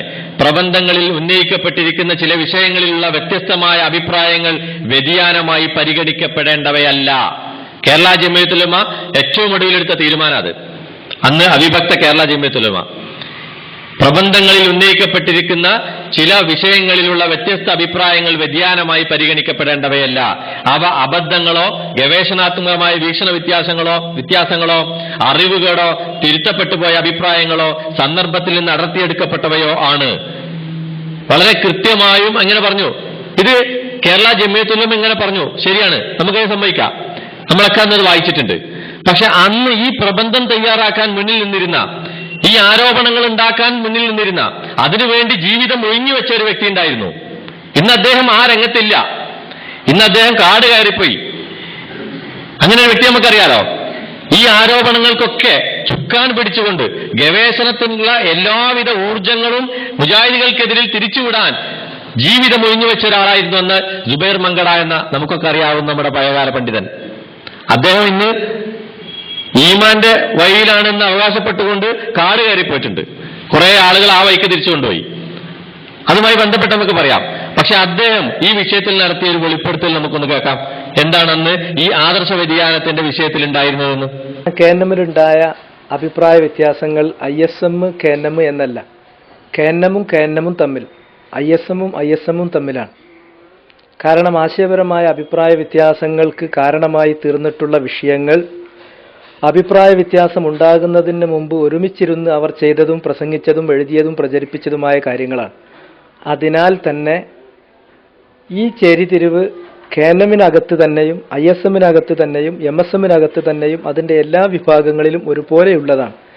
പിന്നീട് ഈ കാര്യങ്ങൾ അനുകൂലിക്കുന്നവരും പ്രതികൂലിക്കുന്നവരും അങ്ങോട്ടും ഇങ്ങോട്ടും മാറി നിന്നപ്പോൾ കേന്നം ISM എന്ന് അതിനെ രണ്ട് ചേരിതിരിവായി പറഞ്ഞു എന്നതാണ് വാസ്തവം. അഭിപ്രായ വ്യത്യാസങ്ങൾ ഉണ്ടാവുകയും ആരോപണങ്ങൾക്ക് വിധേയമായി തീരുകയും ചെയ്തിട്ടുള്ള തെറ്റായ കാര്യങ്ങൾ ചെയ്ത ആളുകൾ ഇന്നത്തെ കേന്നമിലുണ്ട്. അത്തരം കാര്യങ്ങൾ ചെയ്തിട്ടുള്ള ആളുകൾ ഇന്നത്തെ ISMലുണ്ട്. രണ്ട് കക്ഷിയിലുമുണ്ട്. എന്നാൽ ഇത്തരം കാര്യങ്ങളിൽ നിന്ന് മാറി നിന്ന ആളുകളും രണ്ട് കക്ഷിയിലുമുണ്ട്. അന്ന് പ്രത്യേകമായ ഒരു വിഭാഗത്തിന് നേരെ ഉന്നയിക്കാവുന്ന ന്യായമായ ആരോപണങ്ങളായിരുന്നില്ല ഉന്നയിച്ചത്. രണ്ട് വിഭാഗത്തിലും പൊതുവിൽ ഉണ്ടായിരുന്ന കുറെ കാരണങ്ങളെ ഒരു വിഭാഗത്തിന്റെ ആദർശ വ്യതിയാനമായി ആരോപിച്ചു. എന്നാൽ സത്യത്തിൽ ആ ആരോപണങ്ങളൊക്കെ രണ്ട് വിഭാഗത്തിലുള്ള കുറെ ആളുകളിൽ ഉണ്ടായിരുന്നു. അത് അങ്ങോട്ടും ഇങ്ങോട്ടും ആദർശ വ്യതിയാനം ആരോപിക്കേണ്ട മാത്രം ഗുരുതരമായിരുന്നില്ല എന്നുള്ളത് തന്നെയാണ് അദ്ദേഹം പറയുന്നത്. അങ്ങനെ ഒരു അവസ്ഥ ഇതിപ്പോ ഒരു വെളിപ്പെടുത്തല. പക്ഷെ ഇദ്ദേഹം ഇനിയും വെളിപ്പെടുത്താൻ കുറെ ഉണ്ട്. അപ്പോഴേ ഈമാന്റെ വഴിയിലാണെന്ന് അവകാശപ്പെടാൻ കഴിയുള്ളൂ. ഇദ്ദേഹത്തിന്റെ നാവുകൾ സൃഷ്ടിച്ച അസ്വാരസ്യങ്ങൾ ഇന്നും ഇസ്ലാഹി കേരളത്തിൽ അസ്വസ്ഥതകൾ സൃഷ്ടിക്കുന്നുണ്ട്. പലരും എന്തൊക്കെയോ മനസ്സിൽ തെറ്റിദ്ധരിച്ച് നടക്കുന്നുണ്ട്. തൗഹീദിന്റെ വഴിയിൽ നിന്ന് പോലും പലരും പിന്തിരിഞ്ഞു പോകാൻ ഇദ്ദേഹത്തിന്റെ അക്കാലത്തെ നടപടികൾ കാരണമായിട്ടുണ്ട്. ഈ വിഭാഗത്തിൽ നിന്ന് മാറി നിന്നു എന്നുള്ളത് കൊണ്ട് മാത്രം അദ്ദേഹം ചെയ്ത പാപങ്ങൾ പരിഹരിക്കപ്പെടുന്നില്ല. കുറെ ആളുകളെയും കൂട്ടി സമൂഹത്തിൽ നിന്ന് ഒറ്റപ്പെട്ട് സംഘടന തിന്മയാണെന്ന് പറഞ്ഞ് കാട്ടിലേക്ക് കയറിപ്പോയി എന്നുള്ളത് കൊണ്ട് അദ്ദേഹം രക്ഷപ്പെടുമെന്ന് ഇസ്ലാമിൽ നമുക്ക് മനസ്സിലാക്കാൻ കഴിയുന്നില്ല. അദ്ദേഹം ഉണ്ടാക്കിയെടുത്ത ഫിത്ന, അദ്ദേഹത്തിലൂടെ ചുരുങ്ങിയത് ബഹുമാന്യനായ ഉമർ മൗലവിയെ കുറിച്ചിറങ്ങിയ ആ അശ്ലീല പുസ്തകത്തിന്റെ ഉറവിടമെങ്കിലും ഇദ്ദേഹം തുറന്നു പറയേണ്ടതുണ്ട്. അതിന്റെയൊക്കെ പേരിൽ വേദന കടിച്ചു തിന്നേണ്ടി വന്ന മുജാഹിദ് പ്രവർത്തകരുടെ വികാരം അത് മുന്നിൽ കണ്ടുകൊണ്ടാണ് നമ്മൾ പറയുന്നത്. സുബൈർ മങ്കടക്കറിയാം അതിന്റെ ഉറവിടം. അതുപോലെ തന്നെ മുജാഹിദ് പ്രസ്ഥാനത്തിനുണ്ടായ പല ആരോപണങ്ങളും അദ്ദേഹം പലതും വെളിപ്പെടുത്തിയിട്ടുണ്ട്. ആ കാലഘട്ടത്തിൽ ടി പി അബ്ദുള്ള കോയ മദനി സംസ്ഥാന പ്രസിഡന്റ് ആകാൻ വേണ്ടി മധ്യസ്ഥന്മാരുടെ പാനലിൽ വന്നപ്പോൾ അതിനെ എ പി അബ്ദുൽ ഖാദർ മൗലവി എന്ത് വില കൊടുത്തും ചെറുക്കണമെന്ന് പറഞ്ഞ് ഇദ്ദേഹത്തോട് ആവശ്യപ്പെട്ടത് പറഞ്ഞിരുന്നു. എം എം അക്ബർ എഴുതിയ ഇസ്ലാം ഒന്നാം വാള്യത്തിലെ പരാമർശം അതിന് വിഷയാക്കരുത്, അത് അക്ബർ എഴുതിയതാണെന്ന് പോയി ഇദ്ദേഹത്തോട് പോയി സ്വകാര്യം പറഞ്ഞ വിഷയം പറഞ്ഞിട്ടുണ്ട്. അങ്ങനെ കുറെ കാര്യങ്ങൾ വെളിപ്പെടുത്തിയിട്ടുണ്ട്. ഇനിയും വെളിപ്പെടുത്താൻ വളരെയധികം കാര്യങ്ങൾ ബാക്കി നിൽക്കുന്നുണ്ടെന്നുള്ള ഇങ്ങനെ കാര്യമില്ലാതെ അടിസ്ഥാനരഹിതമായ ആരോപണങ്ങൾ ഉന്നയിച്ചുകൊണ്ട് മുജാഹിദ് പ്രസ്ഥാനത്തെ പിളർത്തിയതിനു ശേഷം എന്താ നമ്മൾ കണ്ടത്? ആദർശത്തിന്റെ പേര് പറഞ്ഞ മുജാഹിദ് പ്രസ്ഥാനത്തെ ഇവർ പിളർത്തിയത്. ആദർശം പത്തരമാറ്റ ആദർശത്തെ അവകാശപ്പെട്ടുകൊണ്ടായി ഇവർ മുജാഹിദ് പ്രസ്ഥാനത്തിൽ നിന്ന് പുറത്തിറങ്ങിപ്പോയത്. നമുക്ക് നേരെ ആദർശ വ്യതിയാനം ആരോപിച്ചപ്പോ യഥാർത്ഥ ഇസ്ലാഹി ആദർശം, യഥാർത്ഥ സലഫി ആദർശം ഞങ്ങളുടെ കയ്യിലാണ്, ഞങ്ങൾ മുറുകെ പിടിക്കുന്നതാണ് എന്ന് ആളുകളെ തെറ്റിദ്ധരിപ്പിക്കാൻ ഇവർ കുറെ ശ്രമിച്ചു, കുറെ പണിയെടുത്തു, കുറെ പൈസ ഇറക്കി, കുറെ പാലം പണിഞ്ഞു, കുറെ ആളുകൾക്ക് സീറ്റ് നൽകി, കുറെ ആളുകൾക്ക് ജോലി നൽകി, കുറെ ആളുകൾക്ക് വീട് നൽകി, ഇങ്ങനെ പലതും നൽകി ഈ ഒരു അവിശുദ്ധ കൂട്ടായ്മയ്ക്ക് ശക്തി പകരാൻ അവർ പണിയെടുക്കുമ്പോഴൊക്കെ അവർ അവകാശപ്പെട്ടത് യഥാർത്ഥ ആദർശം ഞങ്ങളുടെ കയ്യിലാണെന്നാ. പക്ഷെ സമൂഹം കണ്ടതെന്താ? തുടർന്ന് അങ്ങോട്ട് കണ്ടെന്താ? തൊട്ടുടനെ മുജാഹിദ് പ്രസ്ഥാനത്തെ രണ്ട് കഷ്ണമാക്കിയ ഉടനെ തന്നെ നമ്മൾ കാണുന്നത് മുജാഹിദ് പ്രസ്ഥാനത്തിന് വേണ്ടി പോലും ജീവിതം ഒഴിഞ്ഞു വെച്ച ബഹുമാന്യനായ എ വി അബ്ദുറഹ്മാൻ ഹാജിക്കെതിരെ ഒരു കള്ളക്കേസ് കൊടുക്കുക. രണ്ടാളുകൾ പിടിച്ചാൽ മാത്രം എഴുന്നേൽക്കാൻ കഴിയുന്ന അവസ്ഥയിലായിരുന്ന വാർദ്ധക്യത്തിന്റെ അവശതയിലായിരുന്ന എ വി അബ്ദുറഹ്മാൻ ഹാജി ഒരു പട്ടാപ്പകൽ കോഴിക്കോട്ടങ്ങാടിയിലെ മുജാഹിദ് സെന്റർ ആക്രമിച്ചു എന്ന കള്ളക്കേസിന് താഴെ ഇതുകൾ സത്യം എന്ന് എഴുതി ഒപ്പിട്ട് നൽകിയത് ബഹുമാന്യനായ ഒരു പണ്ഡിതനായിരുന്നു. തൗഹീദ് പ്രബോധന രംഗത്ത് ഒരു കാലത്ത് നിറഞ്ഞിരുന്ന ഒരു പണ്ഡിതനായിരുന്നു. ഈ പ്രസ്ഥാനത്തിന്റെ നേതൃനിരയിൽ നിന്ന് പ്രസ്ഥാനത്തിന് കരുത്തുറ്റ നേതൃത്വം നൽകിയ ഒരു പണ്ഡിതനായിരുന്നു. പക്ഷേ ഇവരുടെയൊക്കെ ലക്ഷ്യം മാറിപ്പോയി. ഇവരുടെയൊക്കെ ആദർശം അവിടെ വെള്ളം ചേർക്കപ്പെടുകയായിരുന്നു. അപ്പോ ഈ ആദർശം സ്വന്തം കയ്യിലുണ്ടെന്ന് പറഞ്ഞ പത്തരമാറ്റ ആദർശത്തിന്റെ വൈകൃതം ആളുകൾ കണ്ടു തുടങ്ങി. എ വി അബ്ദുറഹ്മാൻ ഹാജിക്കെതിരെ അങ്ങനെ ഒരു കള്ളക്കേസ് എഴുതി കൊടുത്തത് മാത്രമല്ല, അദ്ദേഹം ഈ മരണപ്പെട്ടതിന് ശേഷമാണ് ആ കേസ് വിചാരണയ്ക്ക് വന്നത്. കോടതിക്ക് മുമ്പാകെ നേരിട്ട് ഹാജരായ ബഹുമാനായ എ പി അബ്ദുൽ ഖാദർ മൗലവി അദ്ദേഹത്തിന്റെ നമ്മളൊക്കെ അറിയുന്ന എ പി അപ്പോഴെങ്കിലും ഞാനൊരു കള്ളക്കേസ് കൊടുത്തതായിരുന്നുവെന്നോ അതിപ്പോ ഇനി പരിഗണിക്കേണ്ടതില്ല എന്നെങ്കിലുമോ പറയുന്നത് നമ്മൾ വിചാരിച്ചു. പക്ഷെ ആ പച്ചക്കളവ് സ്വന്തം നാവ് കൊണ്ട്, ആദ്യം പേന കൊണ്ട് എഴുതിയ ആ പച്ചക്കളവ് സ്വന്തം നാവ് കൊണ്ട് ആവർത്തിക്കുന്ന പിന്നെ നമ്മൾ കാണുന്നത്. അങ്ങനെ നാവ് കൊണ്ട് ആവർത്തിച്ചതിന്റെ കോടതി രേഖയാണിത്. ഇതിൽ കൃത്യമായും അദ്ദേഹം പറയുകയാണ് എ വി അബ്ദുറഹ്മാൻ ഹാജി ഗുണ്ടകളെ കൂട്ടി മുജാഹിദ് സെന്ററിൽ വന്ന് ആക്രമിച്ചിട്ടുണ്ട് എന്നുള്ളത്. അവിടെ തീർന്നിട്ടില്ല, പലിശയ്ക്ക് വേണ്ടി കേസ് കൊടുത്തു. ഈ പത്തരമാറ്റ ആദർശം അവകാശപ്പെട്ട് ഈ പ്രസ്ഥാനത്തിന്റെ മുഖ്യധാരയിൽ നിന്ന് പുറത്തിറങ്ങിപ്പോയ ഈ ആ വിഭാഗം പിന്നെ ചെയ്ത ഒരു പണി അതായിരുന്നു, പലിശയ്ക്ക് വേണ്ടി കേസ് കൊടുത്തു. ഒറ്റപ്പാലം റെന്റ് കൺട്രോൾ കോടതിയിൽ നൽകിയ പരാതിയുടെ കോപ്പിയാണിത്. പലിശപ്പണത്തിന് വേണ്ടി ഒരു ഒപ്പുവെച്ച് നൽകിയ പരാതി. ആദർശം പത്തരമാറ്റ ആദർശം അവകാശപ്പെടുന്ന ആളുകൾ എത്രയോ ദ്രോഹങ്ങൾ ആദർശത്തോട് ചെയ്ത് എത്രയോ ദ്രോഹങ്ങൾ നമുക്ക് എണ്ണി പറയാനുണ്ട്. സമയം വളരെ കുറവാണ്. കുറെ നിങ്ങൾക്കറിയാവുന്നതാണ്. കൊല്ലം പരവൂരിലെ ഒരു മുജാഹിദ് പള്ളിക്ക് നേരെ ഇവർ ചെയ്ത കുൽസിതമായ വളരെ നീചമായ പ്രവർത്തനം നമുക്കറിയാം. അവിടുത്തെ നമ്മുടെ മുജാഹിദ് പ്രവർത്തകർ, തൗഹീദി ആദർശം ഉൾക്കൊണ്ട ആളുകൾ അള്ളാഹുവിന് മാത്രം സുജൂദ് ചെയ്യാൻ ഒരു സംവിധാനമില്ലാതെ ഒരു പീഡിക മുറി വാടകയ്ക്കെടുത്ത് അവിടെയായിരുന്നു അവർ നമസ്കാരം നിർവഹിച്ചിരുന്നത്. അവസാനം ആ പാവങ്ങളായ ആളുകൾ ഒരുമിച്ച് കൂട്ടിയ പൈസയൊക്കെ വെച്ചിട്ട് ഒരു സ്ഥലം വാങ്ങി. ഈ സ്ഥലം വാങ്ങിയ അവിടെ വെച്ച് ഒരു പള്ളി പണിയാനുള്ള എല്ലാ നീക്കങ്ങളും തുടങ്ങി. ആ നീക്കങ്ങൾ തുടങ്ങിയപ്പോഴാണ് ഇവരുടെ ജില്ലാ നേതാവിന്റെ നേതൃത്വത്തിൽ ആ തൊട്ടടുത്തുണ്ടായിരുന്ന അമ്പല കമ്മിറ്റിയുടെ പ്രസിഡന്റിന്റെ അടുത്തും അതുപോലെ തന്നെ RSSന്റെ കാര്യവാഹകന്റെ അടുത്തും പോകുന്നത്. രേഖാമൂലം, വെറും ഇതൊരു കേവലം ആരോപണമല്ല, രേഖാമൂലം ഇവരുടെ ജില്ലാ നേതാവിന്റെ സ്വന്തം കൈയക്ഷരത്തിലുള്ള ഇവർ ക്ഷേത്ര കമ്മിറ്റിക്കും RSSന്റെ കമ്മിറ്റിക്കും കൊടുത്ത രേഖയാണിത്. ഇതിൽ പറയുന്നത് ആ പള്ളി അവിടെ വന്നാൽ നിങ്ങളുടെ അമ്പലത്തിലെ ഉഷപൂജയും ദീപാരാധനയൊക്കെ തടസ്സം വരും. അതുകൊണ്ട് ഇത് മുളയിലെ നുള്ളിക്കളയുക. അതാണ് ഇതിലെ അവസാനത്തെ വരി. അതുകൊണ്ട് മുളയിലെ നുള്ളിക്കളയുക എന്നാണ്. ആയതിനാൽ എത്രയും പെട്ടെന്ന് പള്ളി നിർമ്മാണം തടഞ്ഞില്ലെങ്കിൽ ക്ഷേത്രത്തിലെ ദീപാരാധന, ഉഷപൂജ തുടങ്ങിയവക്കും മറ്റും ശല്യമുണ്ടാവുകയും അതുമൂലം ഗുരുതരമായ മറ്റു പ്രത്യാഘാതങ്ങൾ ഉണ്ടാകാൻ ഇടയുണ്ടാവുന്നതുമാണ് എന്നൊക്കെ പറഞ്ഞിട്ട് ഇവരോട് നിർദ്ദേശിക്കേണ്ടത് മുളയിലെ നുള്ളിക്കളയുക. ആരാ പറയുന്നത്? അള്ളാഹുവിന് മാത്രം സുജൂദ് ചെയ്യാനുള്ളൊരു പള്ളി. നമുക്കറിയാലോ, അവര് തന്നെ ആരോപിക്കുന്ന ആരോപണങ്ങൾ എല്ലാം ചേർത്ത് വെച്ചാലും നമ്മൾ നിർമ്മിച്ച ഒരു പള്ളിയിൽ അള്ളാഹുവിനല്ലാതെ സുജൂദ് ചെയ്യില്ല എന്ന് പറയാനുള്ള ധൈര്യം ഇവർക്ക് ഇതുവരെ ഉണ്ടായിട്ടില്ലല്ലോ. നമ്മൾ നിർമ്മിക്കുന്ന ഒരു പള്ളിയിൽ അള്ളാഹുവിന് മാത്രം സുജൂദ് ചെയ്യുന്ന പള്ളി, കൊല്ലം പരവൂർ എന്ന പള്ളി പ്രദേശത്ത് മറ്റൊരു പള്ളിയില്ല. അവിടെ ഒരു പള്ളി എടുക്കുന്നതിന് പോലും കേവലം സംഘടനാ പക്ഷപാതിത്വം, ഇതായിരുന്നു ഇവര് അവകാശപ്പെട്ട ആദർശ വിശുദ്ധി. ഇവർ നമുക്ക് നേരെ ആദർശ വ്യതിയാനം ആരോപിച്ച് പുറത്തുപോയി ചെയ്ത പ്രത്യേക കാര്യമായ ഒരു ആദർശ പ്രവർത്തനമായിരുന്നു ഇത്. അങ്ങനെ നമുക്ക് ഇങ്ങനെ കുറെ കാര്യങ്ങൾ, ഒരു തരം സംസ്കാര ശൂന്യത ഇവർ ആളുകളിൽ അടിച്ചേൽപ്പിച്ചു. അറിയാലോ, നമ്മുടെ തൗഹീദി പ്രബോധന വേദികൾ എത്ര ഇവർ മുടക്കാൻ ശ്രമിച്ചു, എത്ര ആളുകൾക്ക് നേരെ എത്ര കള്ളപ്രചരണങ്ങൾ നടത്താൻ ഇവർ ശ്രമിച്ചു. ഓരോ വ്യക്തി, സാധാരണ വ്യക്തി പോലും ചെയ്യുന്ന ഈ ഇവരുടെ സംഘടനയ്ക്ക് വേണ്ടി ചെയ്യുന്ന പ്രവർത്തനങ്ങൾ, അതിനീചമായ പ്രവർത്തനങ്ങൾ നിങ്ങൾക്കറിയുമോ എന്നറിയില്ല. ബഹുമാനായ പണ്ഡിതൻ, നിങ്ങളുടെ ഈ നാട്ടുകാരൻ CP ഉമർ സുല്ലമി 20 വർഷത്തോളം ഞങ്ങളുടെ നാട്ടിലെ ഖത്തീബായിരുന്നു, ചമ്മാട് പള്ളിയിലെ.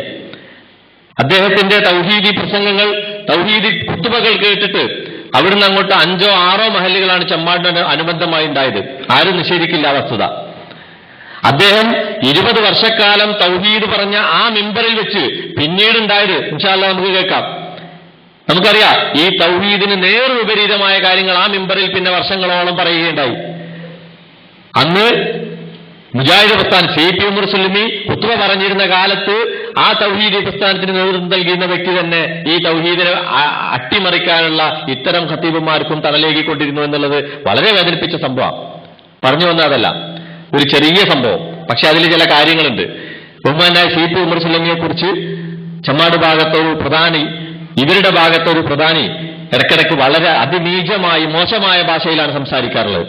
അദ്ദേഹം സംസാരിക്കുന്ന കൂട്ടത്തിൽ, ഞാൻ ഇവരുടെ സംസ്കാരം പറയാൻ വേണ്ടി പറയാം, അദ്ദേഹം സംസാരിക്കുന്ന കൂട്ടത്തിൽ എപ്പോഴും പറയുന്ന ഒരു പ്രയോഗം ഉണ്ടായിരുന്നു, എന്റെ കുറെ പഴം തിന്നിട്ടുണ്ട്. അപ്പോ നമ്മുടെ നാട്ടിലെ ചില നിഷ്പക്ഷർ ചെന്നിട്ട് ഇയാളോട് ചോദിച്ചു, നിങ്ങൾ എന്തെങ്ങനെ ഈ CPനെ കുറിച്ചിട്ട് എന്റെ കുറെ പഴം തിന്നിട്ടുണ്ട് എന്ന് പറയുന്നത്? അപ്പൊ സംഭവം എന്താ, ഇയാൾക്ക് ചമ്മാട് അങ്ങാടിയിൽ ഒരു ഫ്രൂട്ട് സ്റ്റാൾ ഉണ്ടായിരുന്നു. CP ഉമർ സുല്ലമി ഖുതുബ നടത്തിയിട്ട് ഭക്ഷണം കഴിച്ച് പോകുന്ന വഴിക്ക് ഇതിന്റെ മുമ്പിൽ ആ ബസ് കാത്തുക. അപ്പൊ മൗലവി ഒരു പഴം തുറന്നിട്ട് ഇയാൾ മൈസൂർ പാട് തുറക്കാറുണ്ടായിരുന്നല്ലോ ആ കാലത്ത്. ഇതാണ് ഇദ്ദേഹം പറയുന്നത്. അപ്പൊ ഈ നിഷ്പക്ഷരായ പ്രവർത്തകരാണ്, നമ്മളെ പ്രവർത്തകരല്ല. അവർ ചെന്നപ്പോൾ നിങ്ങളിത് പറയാൻ പാടില്ല, നിങ്ങൾ അന്ന് തൃപ്തിപ്പെട്ടു കൊടുത്തതാ, ഇന്നിപ്പോൾ എനിക്ക് അതിന് തൃപ്തിയില്ല എന്ന് പറഞ്ഞു അയാൾ. എന്നാൽ ഞങ്ങളിത് CPനെ ഒന്ന് വിവരം അറിയിക്കട്ടെ വെച്ചു. നിങ്ങൾ അറിയിച്ചോളിയും പറഞ്ഞു. CPനെ വിവരം അറിയിച്ചു. CP അദ്ദേഹത്തിന് ഏകദേശം ഒരു സംഖ്യ കണക്കാക്കിയിട്ട് മണി ഓർഡർ അയച്ചു കൊടുത്തു. അദ്ദേഹം അത് സ്വീകരിക്കുകയും ചെയ്തു, ഒപ്പിട്ട് സ്വീകരിക്കുകയും ചെയ്തു. ഇങ്ങനൊരു സംഭവം ഉണ്ടായി. ഇതാണ് ഈ സംഭവം ഇവരുടെ പ്രധാന നേതാക്കന്മാരൊക്കെ അറിഞ്ഞിട്ടുണ്ട്. ആരെങ്കിലും ആ വിഷയത്തിൽ CPയോടോ അല്ലെങ്കിൽ ആരോടെങ്കിലും ഒരു ക്ഷമാപണം നടത്തുക, അതിനെന്തെങ്കിലും ഒരു പ്രതിക്രിയ ചെയ്തോ? ഇല്ല. അവർ പഠിപ്പിക്കപ്പെട്ട അത്തരമൊരു സംസ്കാരമാണ്. അത്തരമൊരു സംസ്കാരം പഠിപ്പിക്കപ്പെട്ട ആ വിഭാഗത്തിൽ നിന്ന് തൗഹീദിന്റെ ആദർശം അട്ടിമറിക്കുന്നത് കാണുമ്പോൾ പ്രത്യേകിച്ച് അത്ഭുതപ്പെടേണ്ടതൊന്നുമില്ല. കാരണം ഈ പ്രസ്ഥാനത്തിന്റെ പൈതൃകവും പാരമ്പര്യവും ആദർശവും സംസ്കാരവും ഒക്കെ അറിയുന്ന ആളുകൾ അതിൽ എത്ര ഉണ്ടെന്നൊരു കണക്കെടുപ്പ് നടത്തിയേക്കും. സാധാരണ നമ്മളൊക്കെ പറയാറുള്ള 8 വയസ്സുള്ള മുജാഹിദുകൾ എന്നാണ്. 2002 ഓഗസ്റ്റ് 12 മുജാഹിദ് പ്രസ്ഥാനത്തെ 2ആക്കി ഇറങ്ങിപ്പോയ ഈ വിഭാഗം, അതിനുശേഷം ഒരുക്കി കൂട്ടിയ ഒരു ആൾക്കൂട്ടമല്ല അവരുടെ കൂടെ ഉള്ളത്. നേരത്തെ ഈ സംഘടനയുടെ ധാരയിലുണ്ടായിരുന്ന ആളുകൾ, അവരിൽ പലരും ഇന്നും ഈ പിളർപ്പിലൊക്കെ വേദനിച്ച് നടക്കുന്നവരുണ്ട്. പക്ഷെ അവർക്കും കുറെ വിധേയത്വങ്ങളുണ്ട്. ചിലരൊക്കെ ചില്ലുകൂട്ടില, ഒരുമിച്ച് ചില അവിശുദ്ധ ബന്ധത്തിൽ ഉൾപ്പെട്ടുകൊണ്ട് ചില അരുതായ്മകൾ ചെയ്യാൻ കൂട്ടുനിന്നിട്ടുണ്ട്. മാത്രമല്ല, ഈ കൂടെ നിൽക്കുന്നവരുടെ നാവിന്റെ നീളവും മൂർച്ചയും ഒക്കെ അറിയാവുന്നവരാണ് ഇരിക്കുന്നവർ. ഇപ്പോ ചില സത്യങ്ങളൊക്കെ തുറന്നു പറഞ്ഞാൽ എങ്ങനെ അത് മേൽക്ക് കൊള്ളും എന്നുള്ളത് അറിയാവുന്നത് കൊണ്ട് മിണ്ടാ നിൽക്കുന്നവരെ പണ്ഡിതന്മാർ മാറ്റി നിർത്തിയാൽ ബാക്കിയുള്ളവരൊക്കെ ഈ സംഘടനയുടെ ആദർശവും പാരമ്പര്യവും ഒന്നും അറിയാത്തവരാ. ആരാണ് ജയ്ദുമൊലി എന്നറിയാത്തവരാണ്, ആരാണ് KP എന്നറിയാത്തവരാണ്, ആരാണ് KM മൊലി എന്നറിയാത്തവരാണ്. ഇങ്ങനെ നമ്മുടെ പൈതൃകവും പാരമ്പര്യവും പണ്ടത്തെ ആളുകളെ ഒന്നും അറിയാത്തവരാ. അവർക്ക് AP പോലും അറിയില്ല, APയുടെ സേവനങ്ങൾ പോലും അറിയില്ല. മറുചേരിയിൽ ആണെങ്കിൽ പോലും APയുടെ സേവനങ്ങളെ വിലമതിക്കുന്ന പ്രവർത്തകരാ ഇപ്പുറത്തുള്ളത്, TPയുടെ സേവനങ്ങളെ വിലമതിക്കുന്നവരാ ഇപ്പുറത്തുള്ളത്. പക്ഷെ അപ്പുറത്തോ നിങ്ങൾ കാണുന്നില്ല, ഇപ്പൊ പള്ളിയിൽ പോയാൽ മുഷ്ടി ചുരുട്ടി എഴുന്നേൽക്കുന്ന ഒരു വിഭാഗം ആളുകൾ, സുജൂദിൽ നിന്ന് ഇങ്ങനെ എഴുന്നേൽക്കുന്ന ആളുകൾ. AP അബ്ദുൽ ഖാദർ മൊലി വളരെ അതിനിശ്ചിതമായി അതിനെ വിമർശിച്ച് എഴുതിയതാ, അതിനെതിർത്ത് എഴുതിയതാ അൽമനാറിൽ ഫത്വയായിട്ട്. എന്താ APക്ക് അങ്ങോട്ട് നടക്കാന്നാ മറുപടി. ഇപ്പൊ ജിന്ന് സൂര്യ വിഷയത്തിലൊക്കെ വരുന്ന APയുടെ പ്രസ്താവനകൾ, APയുടെ ഫോൺ കോളുകളൊക്കെ ഉണ്ടല്ലോ പ്രചരിക്കപ്പെടുന്നത്, അപ്പോഴൊക്കെ ഉള്ള മറുപടി APക്ക് അങ്ങോട്ട് നടക്കാന്നാ. അത്രേ ഉള്ളൂ ഇവർക്ക്. APക്ക് പോയാൽ APക്ക് പോവാന്നുള്ള ആ രീതിയിൽ മുദ്രാവാക്യം വിളിച്ചു നടക്കുന്ന ഒരു അവസ്ഥ. ഇങ്ങനൊരു വിഭാഗം ആളുകൾ ഇങ്ങനെ നമുക്ക് നേരെ ഉന്നയിച്ച ആരോപണങ്ങൾ ഒന്നൊന്നായി തിരിച്ചടിച്ചു. സമയക്കുറവ് കാരണം ഞാൻ പല ക്ലിപ്പിങ്ങുകളും ഒഴിവാക്കുകയാണ്. ഇൻഷാ അല്ലാഹ് ആർക്കെങ്കിലും അതുമായി ബന്ധപ്പെട്ട വല്ല തെളിവുകളും ആവശ്യമുണ്ടെന്ന് നിങ്ങൾ പറയുകയാണെങ്കിൽ. തറാവീഹ് നമുക്ക് നേരെ ഉന്നയിച്ചിരുന്ന ഒന്നാമത്തെ ആരോപണമായിരുന്നു. മുജാഹിദ് പ്രസ്ഥാനം എന്തിനു പിളർന്നു എന്ന് ചോദിച്ചാൽ ചിലപ്പോൾ ചില കുട്ടികൾ തറാവീന്റെ വിഷയത്തിൽ പിളർന്നു എന്ന് പറയും. അത്രമാത്രം വ്യാപകമായി പ്രചരിച്ചൊരു വിഷയമായിരുന്നു തറാവീഹ്. എന്താ തറാവീന്റെ വിഷയത്തിലുണ്ടായത്? നമ്മൾ ഇന്നും അന്നും ഒരേ വാദമാണ് തറാവീന്റെ വിഷയത്തിൽ. യാതൊരു മായവും മുജാഹിദ് പ്രസ്ഥാനം ഇക്കാലം അത്രയും പുലർത്തിപ്പോകുന്ന ആദർശത്തിൽ നിന്ന് ഒരു ഇഞ്ച് പോലും പിന്നോട്ട് നമ്മൾ പോയിട്ടില്ല. പക്ഷെ മറുപക്ഷെ ഈ ആരോപിച്ചവര് കേരള ജംഇയ്യത്തുൽ ഉലമക്ക് പ്രബന്ധം നൽകിയ ആ കാലത്ത് തന്നെ പറഞ്ഞു തറാവീഹ് 11 അധികരിക്കുന്നത് കുറ്റകരമല്ല, അത് ആദർശ വ്യതിയാനമല്ല എന്ന്. രണ്ടാമത്തെ പ്രബന്ധം 33-ാമത്തെ പേജിൽ കൃത്യമായും പറഞ്ഞു തറാവീഹിന്റെ റക്കാത്തുകളുടെ എണ്ണം, സ്ത്രീ ജുമുഅ ജമാഅത്ത്, വെള്ളത്തിൽ മന്ത്രിച്ചൂതൽ, രണ്ടാം ബാങ്ക്, പെരുന്നാളിന്റെ 2 കുത്തുവ പോലുള്ളവ ഇതിനുവേണ്ടി ഈ ചർച്ചയിലേക്ക് അനാവശ്യമായി വലിച്ചേച്ചിരിക്കുന്നു. ഇങ്ങനെ വിരലിലെണ്ണാവുന്ന ഏതാനും പ്രശ്നങ്ങളിൽ ചില്ലറ അഭിപ്രായ വ്യത്യാസങ്ങൾ ലോകത്തിന്റെ വിവിധ ഭാഗത്തുള്ള സലഫികൾക്കിടയിൽ നിലനിൽക്കുന്നുണ്ടെങ്കിൽ തന്നെ അതൊരു വ്യതിയാനമല്ല. തറാവീഹിന്റെ റക്കാത്തിലുള്ള വ്യത്യാസം വ്യതിയാനമല്ല, പിന്നീട് പറയേണ്ടി വന്നു ഇവർക്ക്. അവിടെ തീർന്നില്ല. ഇവരുടെ ഫത്വാ ബോർഡ് ചെയർമാൻ കേരള ജംഇയ്യത്തുൽ ഉലമ അഹ്ലുസ് സുന്ന വൽ ജമാഅ എന്ന് ഇവരുടെ പണ്ഡിത സംഘടനയുടെ ഫത്വാ ബോർഡ് ചെയർമാൻ, ആ കാര്യത്തിൽ ആധികാരികമായി പിന്നെ അതിലപ്പുറം ഒരു ശബ്ദമില്ലല്ലോ. ഫത്വാ ബോർഡ് ചെയർമാൻ നൽകിയ ഫത്വ എന്താ? നിങ്ങൾ പള്ളിയിൽ നിന്ന് 11 റക്അത്ത് നമസ്കരിച്ച് വീട്ടിലെത്തി വീണ്ടും നിങ്ങൾക്ക് നമസ്കരിക്കണമെന്ന് തോന്നിയാൽ 1 റക്അത്ത് നമസ്കരിച്ച് അതിനെ ഇരട്ടയാക്കുക, പിന്നീട് നിങ്ങൾ ഇഷ്ടം പോലെ നമസ്കരിക്കുക, അവസാനം ഒറ്റ റക്അത്തിൽ അവസാനിപ്പിച്ചാൽ മതിനാ.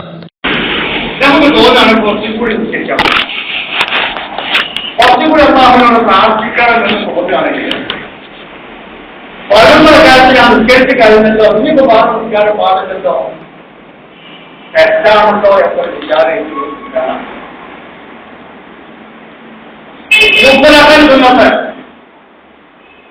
അതായത് ഒരു പേരോ കാരണമോ കൂടാത്ത സുഖാനം ഉന്നത നമസ്കാരം നമസ്കരിക്കാം. ഈ സംഗതി മഹാനായ അബൂ ഹുറൈറ റളിയല്ലാഹു സഹാബി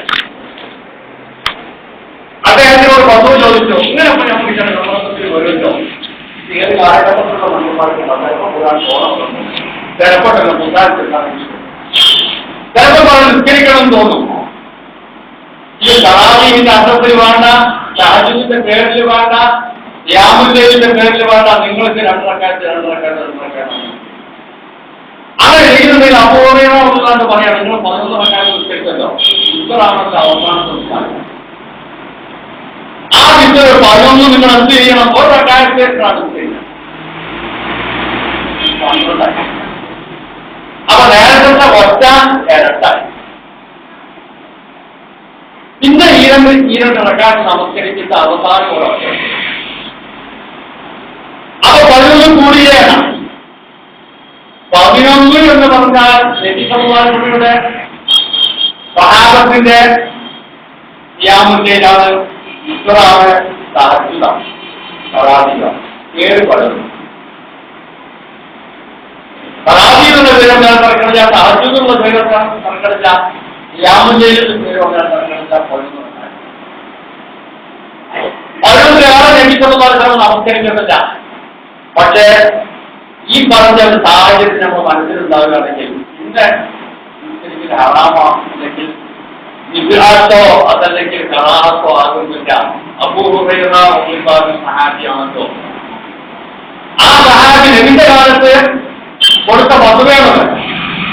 നബിന്റെ കാലത്ത് കൊടുത്ത മധുവ എന്ന് പറഞ്ഞാൽ അത് അംഗീകാരം നൽകുന്ന.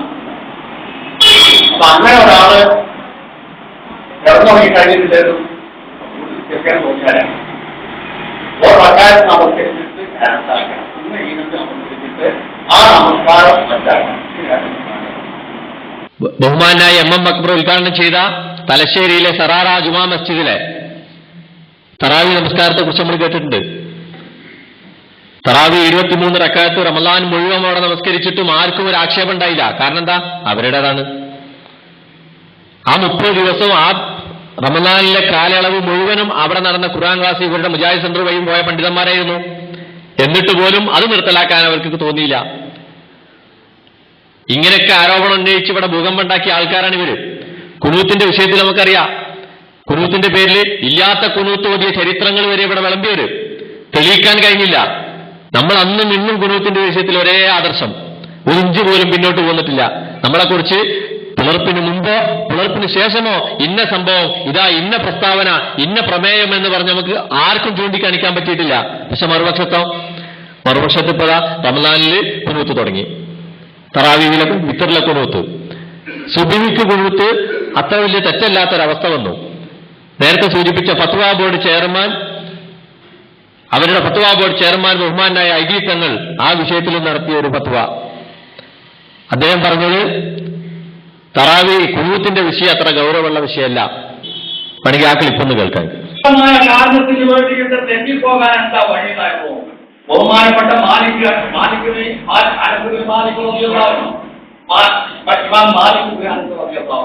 നാല് മധുരമാണ്. അതിൽ ഒന്നാമത്തെ മധുരവ് വേണമെങ്കിൽ മാലിക് ഇമാമിന്റെ മധുരമാണ്. ഷാഫി ഇമാമിന്റെ ഉസ്താദാണ്. സുബ്ഹി നമസ്കാരത്തിൽ കുനൂത്ത് ഓതാൻ പാടില്ല, തെറ്റാണ് എന്ന അഭിപ്രായക്കാരാണ് മാലിക്. അദ്ദേഹത്തിന്റെ ശിഷ്യനായ ഇമാം ഷാഫി റഹിമഹുല്ലാഹ് കുനൂത്ത് സുബ്ഹിക്ക് ഓതണം, സുന്നത്താണ് എന്ന അഭിപ്രായക്കാരൻ. എന്തേ ഈ അഭിപ്രായ വ്യത്യാസം ഉണ്ടാകാൻ കാരണം? ഹദീസ് വ്യാഖ്യാനിച്ചിട്ടുള്ള ഹദീസ് സഹീഹാണോ സഹീഹല്ലേ എന്ന് ചർച്ച ചെയ്തെടുക്കുന്നുണ്ടാകാം. അങ്ങനെ മാലിക് ഇമാമിന് മരിച്ചു. ഒരിക്കലും ഇമാം ഷാഫി റഹിമഹുല്ലാഹ് മദീന സന്ദർശിച്ചപ്പോൾ സുബ്ഹി നമസ്കാരത്തിൽ കുനൂത്ത് ഓതിയില്ല. അദ്ദേഹത്തിന്റെ ശിഷ്യന്മാർ പറഞ്ഞു, നിങ്ങൾ കുനൂത്തും ഓതിയില്ല, സുജൂദ് ചെയ്തിട്ടില്ലല്ലോ, എന്താ പറയുന്നത്? കുനൂത്ത് വേണ്ട എന്നൊക്കെ വെച്ചോല. അതിൽ ബഹുമാനപ്പെട്ട ഇമാം ഷാഫി റഹിമഹുല്ലാഹ് പറഞ്ഞത് എന്റെ അഭിമന്യനായ ഗുരു മാലിക് ഇമാമിനെ മറവ് ചെയ്ത പ്രദേശമാണ്. അദ്ദേഹത്തെ മറവ് ചെയ്ത ഇമ്മണ്ണിൽ വെച്ചിട്ട് ഞാനിവിടെ വെച്ച് കുനൂത്ത് ഓതുക എന്ന് പറഞ്ഞാൽ അദ്ദേഹത്തെ ധിക്കരിക്കുന്ന തുല്യമാണ്. അതുകൊണ്ട് ഞാനത് വിട്ടുന്ന ആ വിട്ടുവീഴ്ച ഇമാമിനോട്. ആ കാലഘട്ടത്തിൽ ഇമാമിയുടെ കാലഘട്ടത്തിൽ ആളുകൾ പരസ്പരം അങ്ങോട്ടും ഇങ്ങോട്ടും തുടർന്ന് നമസ്കരിക്കുന്ന, പരസ്പരം സഹകരിക്കുന്ന ഒരു ഇതാണ് നമ്മുടെ ചരിത്രത്തിൽ കാണുന്നത്. നമ്മളാണെങ്കിലോ ഒരു വിട്ടുവീഴ്ചയ്ക്കും ഞങ്ങൾ ചെയ്യാറില്ല. എങ്ങനെയൊക്കെ ചിന്തിക്കാൻ പറ്റുമോ ഈ അഭിപ്രായ കുനൂത്തിന്റെ വിഷയത്തിലൊക്കെ വിട്ടുവീഴ്ചകൾ ചെയ്യണം. ഫത്വാ ബോർഡ് ചെയർമാന്റെ ഫത്വയാണ്. കുനൂത്ത് ഓതണമെന്ന് പറയുന്നവരുടെ നാട്ടിൽ പോയാൽ കുനൂത്ത് ഓതിയും കുനൂത്ത് ഓതണ്ടെന്ന് പറഞ്ഞാൽ ഓതാതെയൊക്കെയുള്ള വിട്ടുവീഴ്ചകൾ ആവണം എന്നാണ് അദ്ദേഹം ആഹ്വാനം ചെയ്യുന്നത്. അല്ലാതെ എങ്ങനെ ഭിന്നിക്കാം, എങ്ങനെ തർക്കിക്കാം എന്നിങ്ങനെ ഗവേഷണം നടത്തി നടക്കരുതെന്നുള്ള ഉപദേശമുണ്ട്. ഇതൊന്നും ഒരു പ്രശ്നമായില്ല. നമുക്ക് നേരെ ഉന്നയിച്ച ആരോപണങ്ങൾ ഒന്നൊന്നായി തിരിച്ചടിച്ചുകൊണ്ടിരുന്നു. പ്രവാചകൻ സല്ലല്ലാഹു അലൈഹി വസല്ലമയുടെ മുന്നറിയിപ്പ് അത് അവഗണിക്കാനാവാത്ത കേവലം ഒരു മുന്നറിയിപ്പ്. അത് നമുക്കറിയാലോ, നിങ്ങൾ ഒരാൾക്ക് നേരെ അന്യായമായി കുഫ്ർ ആരോപിച്ചാൽ, ആദർശ വ്യതിയാനം ആരോപിച്ചാൽ, അന്യായമായി ആദർശ വ്യതിയാനം ആരോപിച്ചാൽ അത് ആരോപിച്ചവനിലേക്ക് തിരിച്ചു വരുമെന്ന പ്രവാചകന്റെ താക്കീത്, അത് കേവലം ഒരു മുന്നറിയിപ്പ് എന്നതിനേക്കാളേറെ നമ്മൾ മനസ്സിലാക്കേണ്ടത് തിരിച്ചടിക്കുന്നുണ്ടോ? അന്യായമായ ആരോപണമാണ് അവിടെ പറഞ്ഞത്. അന്യായം ഏത് പക്ഷത്താണ് എന്നുള്ള ഒരു സൂചനയും കൂടി അവിടെ ഉണ്ട്. ആ പ്രവാചക വചനത്തിൽ ഈ ഒരു മുന്നറിയിപ്പ് സാക്ഷാത്കരിക്കുന്നു എന്നത് മാത്രമല്ല, അന്യായമായി വ്യാജമായി ആരോപണം ഉന്നയിക്കുന്നവരിലേക്ക് അത് തിരിച്ചു വരും എന്നതാണ് പ്രവാചക വചനം. വ്യാജമായി പറഞ്ഞതായിരുന്നു അത്. വ്യാജന്മാർ ആ പറഞ്ഞ ആളുകളാണ് എന്ന സൂചനയാണ് അതിലുള്ളത്. ആണ്ട് നേർച്ചയുടെ കാര്യം നമുക്കറിയാം. ആണ്ട് നേർച്ച നമുക്ക് നേരെ എന്തൊക്കെ പറഞ്ഞിരുന്നത്? സുന്നികളുമായി ഇങ്ങനെ ലയിക്കാൻ പോവുകയാണെന്നൊക്കെയല്ലേ പറഞ്ഞത്. ഇപ്പൊ സുന്നികൾ സ്വാഗതം ചെയ്ത് ഞാൻ കേൾപ്പിച്ചതാ. സുന്നികളൊക്കെ സ്വാഗതം ചെയ്യുന്ന അവസ്ഥയിൽ എത്തിയതാരാ? നമുക്കറിയാം, ബഹുമാനായ MM അക്ബർ ഒരു ആണ്ട് നേർച്ചയിൽ പങ്കെടുത്ത് നമ്മളൊക്കെ അറിഞ്ഞ സംഭവം. എങ്ങനെയൊക്കെ ന്യായീകരിക്കാൻ ശ്രമിച്ചിട്ട് അത് കഴിഞ്ഞില്ല. അവസാനം മിണ്ടാതിരിക്കുന്ന ഒരു അവസ്ഥയിലേക്ക് എത്തേണ്ടി വന്നു. കുറെ ഞാൻ അറിയാതെ പോയതാണെന്ന് പറഞ്ഞു നോക്കി, പക്ഷെ അറിഞ്ഞുകൊണ്ട് പോയതാന്നുള്ളതിന് തെളിവുണ്ടായിരുന്നു. അവിടെ ഇങ്ങനെ നിസ്കരിച്ച ഉടനെ പെട്ടെന്നാണ് തുടങ്ങിയതാന്ന് പറഞ്ഞു നോക്കി. അപ്പൊ പെട്ടെന്നല്ല, അവരൊക്കെ കയ്യിലുള്ള ബ്രോഷറുള്ള ആ ഫോട്ടോയിൽ തന്നെ ബ്രോഷർ ഉണ്ട്. അപ്പൊ നിസ്കരിച്ച് ബ്രോഷർ കൊണ്ടല്ലോ നിസ്കരിച്ചിട്ടുള്ളത്. അപ്പൊ അത് പറഞ്ഞപ്പോ അതുമുണ്ട്. അങ്ങനെ കുറെ അവർ പറഞ്ഞ ന്യായങ്ങളൊക്കെ പൊളിഞ്ഞപ്പോ പിന്നെ മിണ്ടാതെന്നു. ആണ്ട് നേർച്ചയുടെ കാര്യത്തില് ബഹുമാനായ ഫത്വ ബോർഡ് ചെയർമാൻ എന്താ പറഞ്ഞത്? ആണ്ട് നേർച്ചയിലെ ബദരീങ്ങളുടെ ആണ്ടിന്റെ ചോറ് നമ്മളെ വീട്ടിൽ കൊണ്ടുവന്നാൽ നിങ്ങളത് മടക്കരുത്, നിങ്ങൾ ഇനി അഥവാ കഴിക്കണില്ലെങ്കിൽ കഴിക്കണവർക്ക് കൊടുത്താലുണ്ടെന്നാ. സംസ്കാരത്തിന് പതിനീളാണ്ടിന്റെ ചെറുക്കിലേക്ക് ഒഴിവുണ്ട്. ഒരാൾ കുറച്ച് അരി നമ്മുടെ വീട്ടിലേക്ക് പുറത്താക്കി കൊടുക്കാം. തിരിച്ചയക്കരുത്. നമ്മളൊന്നും ജീവിക്കണ്ട. പാവപ്പെട്ട ആളുകൾ നമ്മൾ അയൽപക്കത്തിൽ അവർക്കാണ് കൊടുത്തേക്കാം. നേരത്തെ നമ്മൾ അരിയാണ് മടക്കി കളഞ്ഞിട്ട് ഈ ആളുകളുടെ ശത്രുതയും കൂടി ഉണ്ടാക്കി കഴിഞ്ഞിട്ട് അവരോട് എന്തിനൊക്കെ നമുക്ക് ബോധം ചെയ്യാം. ഈ ഒരു വിശാല മനോഭാവം നമ്മൾ കാണിക്കണം എന്നാണ് ഈ പെരുന്നാൾ ദിനത്തിന് പറയാം. അദ്ദേഹത്തിന്റെ ഫത്വയാണ്. ആർക്കെങ്കിലും വല്ല പ്രശ്നം ഉണ്ടായോ? എന്തുകൊണ്ടാ പ്രശ്നം ഉണ്ടായിരുന്നത്? AP അബ്ദുൽ ഖാദർ മൗലവി ജനറൽ സെക്രട്ടറിയും PP അബ്ദുൽ കോയം അതിന് പ്രസിഡന്റുമാണെന്ന് മനസ്സിൽ ഉറപ്പിച്ച് നാവുകൊണ്ട് വെളിവാക്കി പറഞ്ഞാൽ പിന്നെ എന്തും ആവാം എന്നൊരു ആദർശം അപ്പുറത്തുണ്ട്. അത് അംഗീകരിക്കാത്തവൻ എന്തെങ്കിലും ഒന്ന് അറിയാതെ ഇതിലൂടെ കണ്ട് പോയാൽ അത് ഗുരുതരമായ ഭയങ്കരമായ ആദർശ വ്യതിയാനം, ഭൂലോക ഇഹ്വാനിസം ഒക്കെ ആവും എന്നൊരു ആദർശം അപ്പുറത്തുണ്ട്. അതാണ് നമ്മൾ കണ്ടുകൊണ്ടിരിക്കുന്നത്. ഇപ്പുറത്തേക്ക് പറഞ്ഞുകൊണ്ടിരിക്കുന്ന ഓരോ ആരോപണങ്ങളും ഇങ്ങനെ എടുത്തിട്ട് നോക്കിയാൽ അപ്പുറത്തുള്ള അവസ്ഥ എന്താ? ആദർശമുള്ളവൻ ആരെങ്കിലും ഉണ്ടോ? ആദർശ വ്യതിയാനം എന്ന് ഇങ്ങോട്ട് തിരിച്ചു പിടിച്ച ബോർഡാ, അതൊന്നും അങ്ങോട്ട് തിരിച്ചു പിടിച്ച എന്തായിരിക്കും അവസ്ഥ? ഇതൊക്കെയാണ് ആണ്ടിന്റെ കാര്യത്തില്, തറാവീന്റെ കാര്യത്തില്, കുനൂത്തിന്റെ കാര്യത്തിലൊക്കെ ഫത്വ നൽകുകയാണ് ഫത്വ ബോർഡ് ചെയർമാൻ. ഞാൻ പറഞ്ഞില്ല, അതിലപ്പുറം ആധികാരികമായ ഒരു ശബ്ദമുണ്ടോ ഒരു സംഘടനയിൽ? ഒരു മതസംഘടനയിലെ ഫത്വ ബോർഡ് ചെയർമാന്റെ അപ്പുറം വേറൊന്നുണ്ടോ? എന്നിട്ട് പോലും ആർക്കൊരു പ്രശ്നമില്ല. തിരുത്തിയോ? ഇല്ല. തെറ്റാണെന്ന് ആരെങ്കിലും പറഞ്ഞോ? പരസ്യമായി ആരെങ്കിലും വിമർശിച്ചോ? ഇത് ആദർശ വ്യതിയാനമാരെന്ന് ആരെങ്കിലും പറഞ്ഞോ? പരപ്പനങ്ങാടിയിലെ കുട്ടികൾ അതിനെതിരെ നോട്ടീസ് ഇറക്കിയപ്പോൾ അവരെ പിടിച്ച് ഒതുക്കാൻ ആൾ വന്നത്. അവരുടെ കുട്ടികൾ തന്നെ കുറച്ച് ആൾക്കാർ നോട്ടീസ് ഇറക്കി. അതിനെ ഒതുക്കാനും അവരെ തളർത്തിയിടാനുമാണ് ആളുകൾ അവിടെ വന്നത്. നബിദിനത്തിന്റെ കാര്യം നമുക്കറിയാം. ജുഹൈർ ചുങ്കത്തറ വളരെ വിവാദമായി. AP അബ്ദുൽ ഖാദർ മൗലവി അത് പിൻവലിക്കാൻ ആവശ്യപ്പെട്ടു. പക്ഷെ പിൻവലിക്കാതെ എല്ലാവരും ചെയ്ത് നോട്ടീസ് ഇറക്കി ഒട്ടിച്ചു നമ്മളെ കുട്ടികൾ, ഇവരെ കുട്ടികൾ. AP പിൻവലിക്കാൻ പറഞ്ഞു. മോശം, പരമമോശം, അത് ആദർശത്തിനെതിരാണ്, ഞാൻ അവനെ വിളിച്ച് കുറെ ചൂടായി എന്നൊക്കെ പറഞ്ഞ AP പറയുന്നുണ്ട്. പക്ഷേ എന്താണ് പിന്നീട് ഉണ്ടായത്? അതേ നോട്ടീസ് 100 കണക്കിന് കോപ്പി ഈ കുട്ടികൾ, APന്റെ കുട്ടികളെന്ന് അവകാശപ്പെടുന്ന ആൾക്കാർ ഇവിടെ ഇങ്ങനെ വിതരണം ചെയ്യുന്നു. എല്ലാവരും ചെയ്ത് വലിയ പോസ്റ്റർ ആക്കിയിട്ട് നോട്ടീസാക്കി ഒട്ടിക്കുന്നു. നബിദിനം ഒരു പ്രശ്നമായില്ല. ഇതൊരു പത്രവാർത്തയാണ്. കൊടുവള്ളിയിലെ ഇവരുടെ ഒരു മദ്രസയിൽ നബിദിനം ആഘോഷിച്ച് 16/4/2006 ഒരു പത്രം. മുജാഹിദ് മദ്രസയിൽ നബിദിനാഘോഷം. കൊടുവള്ളി പറമ്പത്തുകാവിനടുത്ത പ്രാവിൽ പ്രദേശത്തെ മുജാഹിദുകൾ നബിദിനം ആഘോഷിച്ച് ചർച്ചയാകുന്നു എന്ന് പറഞ്ഞിട്ട് അവിടുത്തെ ഒരു പള്ളിയിൽ ഒരു മദ്രസയിൽ നബിദിനത്തിന് ഒരു പ്രത്യേക ചടങ്ങ്, മിഠായി വിതരണം ഇതൊക്കെ ഉണ്ടായിരുന്നു. ആരെങ്കിലും വല്ല വിശദീകരണം കൊടുത്തോ? വല്ല തിരുത്തും നടത്തിയോ? താക്കീത് കൊടുത്തോ? വ്യതിയാനാരോപണം നടത്തിയോ? ഒന്നും ഉണ്ടായില്ല. ഗ്രൂപ്പ് യോഗം ഉണ്ടായോ? ഒന്നും ഉണ്ടായില്ല. കാരണം എന്താ? അത് നടത്തിയ ആൾക്കാരും ഞാൻ നേരത്തെ പറഞ്ഞ പോലെ AP അബ്ദുൽ ഖാദർ മൗലവി ജനറൽ സെക്രട്ടറിയും TP അബ്ദുൽ ഖാദർ പ്രസിഡന്റുമാണെന്ന് മനസ്സിലുറപ്പിച്ച് നാവുകൊണ്ട് ഒഴിവാക്കി പറയാൻ തയ്യാറായ ആൾക്കാരാ. അതിലപ്പുറം പിന്നൊന്നുമില്ലല്ലോ. അങ്ങനെ ഒരു അവസ്ഥ നമ്മൾ ഈ സംഘടന പുലരുന്ന ആ കാലഘട്ടത്തിൽ നമ്മുടെ അടുത്തൊരു പ്രദേശത്ത് ഇവരുടെ ഒരു ജില്ലാ നേതാവ്, അന്ന് പുലർന്നിട്ടില്ല, അന്ന് ജില്ലാതലത്തിൽ ഇതിനൊക്കെ നേതൃത്വം നൽകിയിരുന്ന ഒരു നേതാവ് ആ പ്രദേശത്തെ കുറെ ആളുകൾ അവിടെ വിളിച്ചു ചേർത്ത്.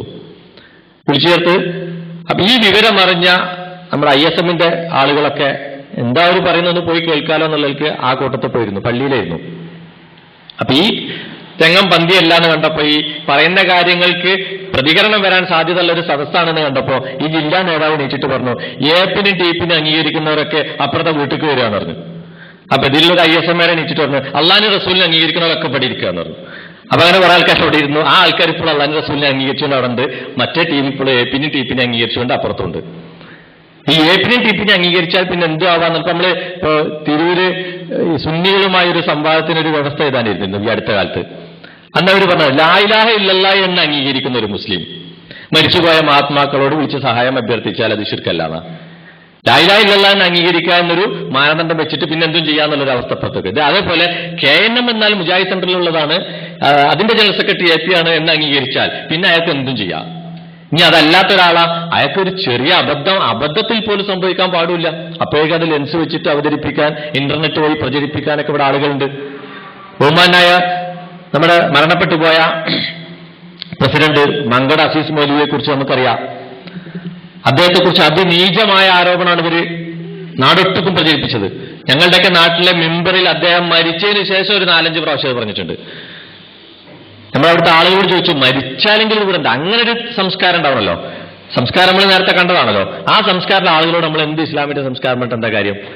മരിച്ചുപോയ ആളുകളെ കുറിച്ച് പോലും അദ്ദേഹത്തെ മുശ്രിക്കാക്കി ചിത്രീകരിക്കുന്നു. എന്താ, അദ്ദേഹം ഒരു അമ്പലത്തിന് തേങ്ങ സംഭാവന ചെയ്തു എന്നാണ് കാരണം പറയുന്നത്. ആ അമ്പലത്തിൽ ആദ്യമായി ഉടച്ച തേങ്ങ ഇതാണ് എന്നൊരു പത്രത്തിലൊരു ലേഖകന്റെ ഭാവനാവിലാസം അദ്ദേഹം എഴുതി. അത് സത്യമല്ല എന്നത് എല്ലാവർക്കും അറിയാവുന്ന സംഗതിയാണ്. അസീസ് മൗലവി വിശദീകരിച്ചു. എന്റെ അടുത്ത് അവർ പിരിവിന് വന്നിരുന്നു. നമ്മളിങ്ങനെ ഒരു സഹകരിച്ച് ജീവിക്കുന്ന ഒരു മഹല്ലാണ്. അവിടുത്തെ മുസ്ലിം പള്ളി ഹിന്ദു സഹോദരന്മാരുണ്ടാക്കിയതാണ്. അതുപോലെ തന്നെ തിരിച്ചങ്ങോട്ട് നമ്മൾ സഹായങ്ങൾ ചെയ്യാറുണ്ട്. അങ്ങനെ സഹകരിച്ച് ജീവിക്കുന്ന ആ നാട്ടിൽ ഇവര് പിരിവിന് വന്നപ്പോൾ പിരിവ് തരൂലെന്ന് തന്നെ ഞാൻ പറഞ്ഞിരുന്നു. പക്ഷെ ആ തേങ്ങ വലിക്കുന്ന ആളും ആ കൂട്ടത്തിൽ ഉണ്ടായിരുന്നു. അങ്ങനെ എന്നാൽ ഞാൻ 2 തേങ്ങ എടുക്കട്ടോ എന്ന് പറഞ്ഞപ്പോൾ അസീസ് മൗലവി കൃത്യമായി എന്നാ ഈ പോയി പായസം ഉണ്ടാക്കിക്കോ, 2 തേങ്ങ എടുത്തിട്ട് എന്ന് പറഞ്ഞാൽ പായസം ഉണ്ടാക്കാന്നുള്ളൊരു വാക്ക് തന്നെ അസീസ് മൗലവി ഉപയോഗിച്ചിരുന്നു. അസീസ് മൗലവി വിശദീകരിച്ചു. അതിന് സാക്ഷിയായ അദ്ദേഹത്തിന്റെ കുടുംബാംഗങ്ങളും വിശദീകരിച്ചിട്ടുണ്ട്. അസീസ് മൗലവി മരിച്ചതിന് ശേഷം അദ്ദേഹത്തിന്റെ വീട്ടിലൊക്കെ പോയപ്പോൾ അദ്ദേഹത്തിന്റെ മകനും മകളും ഈ വിഷയം പറഞ്ഞതിന്റെ മുമ്പിൽ കരഞ്ഞു. ശരിക്ക് അങ്ങനെ അത്ര നമ്മളിതിന്റെ വേദന അനുഭവിക്കുന്നുണ്ട്. കാരണം ഞങ്ങൾ മിമ്പറിൽ നിന്ന് ഇത് കേൾക്കുകയാണ്. അമ്പലത്തിൽ തേങ്ങയുടച്ച പ്രസിഡന്റിന്റെ അനുയായികൾ എന്നാണ് മിമ്പറിൽ പറയുന്നത്. ഈ സംഭവം എന്ത് തന്നെയായാലും ഈ സംഭവം അദ്ദേഹം പ്രസിഡന്റ് ആകുന്നതിനും സംഘടന പിളരുന്നതിനും മുമ്പ് നടന്നതാ. പക്ഷെ അമ്പലത്തിൽ തേങ്ങയുടച്ച പ്രസിഡന്റ് എന്നാ പറഞ്ഞത്. അപ്പോ പ്രസിഡന്റ് എന്നുള്ളത് പ്രസിഡന്റ് ആയിക്കൊണ്ടാണെന്നൊരു തെറ്റിദ്ധാരണ, തേങ്ങ ഉടച്ചിട്ടുണ്ടെന്നൊരു തെറ്റിദ്ധാരണ, ഇങ്ങനെയൊക്കെ നടത്തി. പക്ഷെ പടച്ചോൻ അതിനെങ്ങനെ തിരിച്ചു കൊടുത്തത്? പ്രസിഡന്റ്, ശരിക്കും പ്രസിഡന്റ്, അപ്പറഞ്ഞവരുടെ പ്രസിഡന്റ് കടലുണ്ടി പേടിയാട്ട് ഭഗവതി ക്ഷേത്രത്തിലേക്ക് അത്യാവശ്യം മോശമില്ലാത്ത സംഖ്യ കൊല്ലം പൈസ കൊടുക്കുന്നതിന്റെ റിപ്പോർട്ട് ബുക്കാണിത്.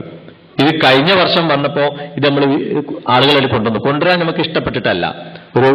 ഈ ബഹുമത സമൂഹത്തിൽ ഇത്തരം ഒരു വിഷയം വിശദീകരിക്കുന്നത് ശരിയല്ല എന്ന അഭിപ്രായക്കാരാണ് നമ്മൾ.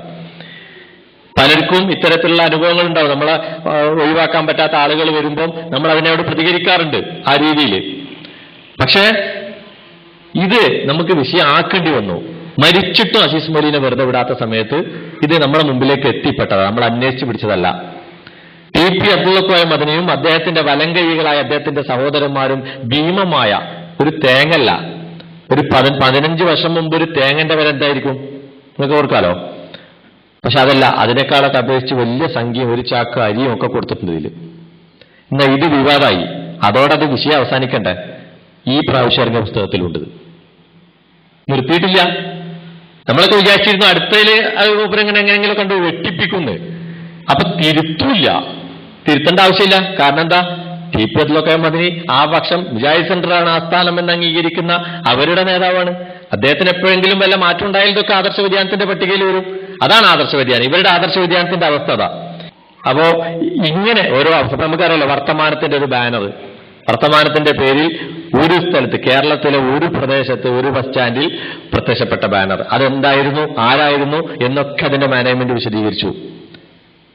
നമുക്കതിനുമായുള്ള ബന്ധം, അത് അതിന്റെ പിന്നിൽ ഉണ്ടായത് എന്താണ് വിശദീകരിച്ചു.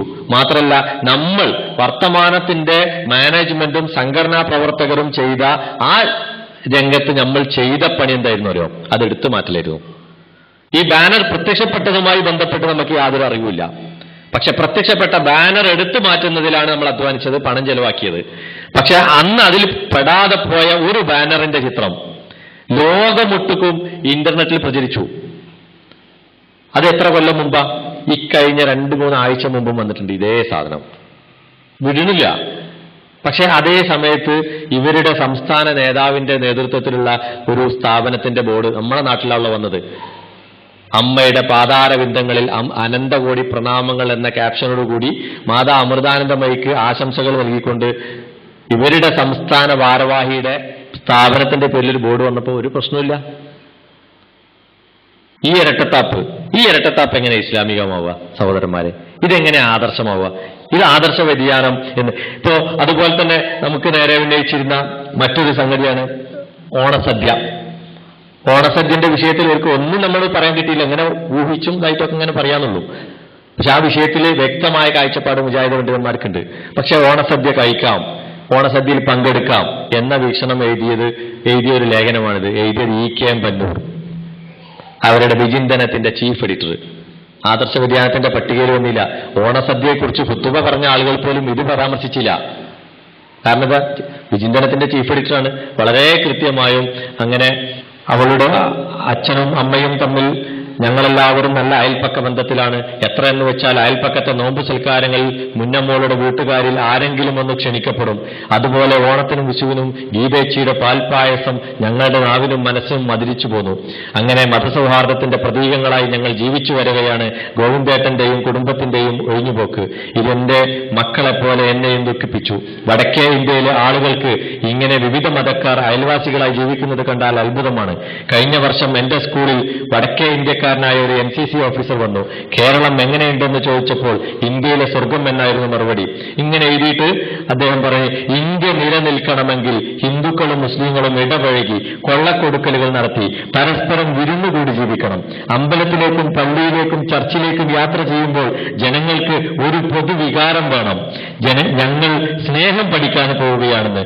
എങ്കിൽ ഇവിടെ മതങ്ങളുടെ പേരിൽ കൊലവിളി ഉണ്ടാകില്ല. ഇത് ഉൾക്കൊള്ളാത്തവർ ഇന്ത്യയുടെ ശത്രുക്കളാണ്. മതമൈത്രി ബാല്യപ്രായത്തിലെ നട്ടുവളർത്തണം.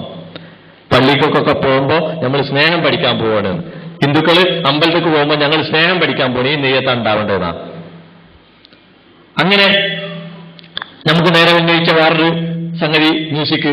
നിങ്ങൾ കുറേ കേട്ടിട്ടുണ്ടാവും, നമ്മൾ മ്യൂസിക്കിന്റെ ആൾക്കാരാണെന്നുള്ളത് അല്ലേ? മ്യൂസിക് ആവണം എന്ന് മുജാഹിദ് പ്രസ്ഥാനത്തിന്റെ ഒരു പണ്ഡിതൻ രേഖാമൂലം എഴുതിയിട്ടുണ്ടെങ്കിൽ അത് EKM പന്നൂര. അത് പാട്ട് വെച്ചിട്ട് ഇതിൽ വളരെ കൃത്യമായി അദ്ദേഹം പറയുന്നുണ്ട്, ഈ രംഗത്ത് നാം അലംഭാവം കാണിച്ചാൽ നമുക്ക് പ്രതിരോധിക്കാൻ കഴിയാത്ത വിധം രംഗം വഷളാവും. ഗാനങ്ങൾക്ക് തബല കൊണ്ട് താളം കൊട്ടാമോ, ഹാർമോണിയവും വയലിനും ഗിറ്റാറും വായിക്കാമോ എന്നീ ചോദ്യങ്ങളാണ് അപ്പോൾ ഉയർന്നു വരിക. ഇതിന് മറുപടി കണ്ടെത്തിയിട്ട് നമുക്കൊന്നും ചെയ്യാനാവില്ല. എല്ലാ നിലക്കുള്ള താളമേളങ്ങളോടുകൂടി പാട്ടുകൾ റെക്കോർഡ് ചെയ്ത് മാർക്കറ്റിൽ ഇറക്കുകയാണ് വേണ്ടത്. ഇതിനെ ഇഫക്റ്റ് ഉണ്ടാക്കാൻ കഴിയൂ. അഖിലാണ്ടനാഥൻ അല്ലാഹുവാണെന്ന് ആത്മാവിൽ വിശ്വസിപ്പോരെ, ആരാധ്യനായി അല്ലാഹു മാത്രം അതുപോലെ എന്ന SA ജമീലിന്റെ വരികൾ ഏത് വിശ്വാസിയെയാണ് പുളകം കൊള്ളിക്കാത്തത്?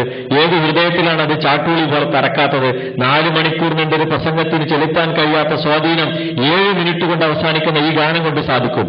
പക്ഷേ ഇത്തരം മാധ്യമങ്ങളെ വേണ്ട പോലെ ഉപയോഗപ്പെടുത്താൻ നാം ഇപ്പോഴും മുന്നോട്ട് വന്നിട്ടില്ല. നമ്മുടെ സമ്മേളനങ്ങളിൽ ഇതിനായി പ്രത്യേകം സമയം കണ്ടെത്തണം. മ്യൂസിക്കിന് വേണ്ടി ഗാനമേള നടത്തണമെന്ന്. ഇങ്ങനെ നിരവധി ആരോപണങ്ങൾ നമുക്ക് നേരെ ഇങ്ങനെ പറയും. എന്താപ്പ അവിടുത്തെ അവസ്ഥ? എന്നിട്ട് പുതിയ ആൾക്കാരെ വിളിക്കണത് കേട്ടാ, മഴയത്തൊന്ന് കയറിയിരിക്കാൻ പറയുന്നത് ചോർന്ന് വിളിക്കുന്നത് വരേൽക്കാം. എന്താപ്പ അതിനുള്ള അവസ്ഥ? ഇതൊക്കെയാണ്. എന്നാ ഇതൊക്കെ ഒന്ന് തിരുത്തിയിട്ട് വേണ്ടേ? അതൊക്കെ ഞങ്ങൾ ഒഴിവാക്കി എന്ന് പറയണ്ടേ? ഇത് പറഞ്ഞോനത് ഒഴിവാകാൻ തയ്യാറില്ലെങ്കിൽ ഓനൊന്ന് നീക്കം ചെയ്യാൻ ഭയങ്കര വിദഗ്ധരാണുള്ളവർ.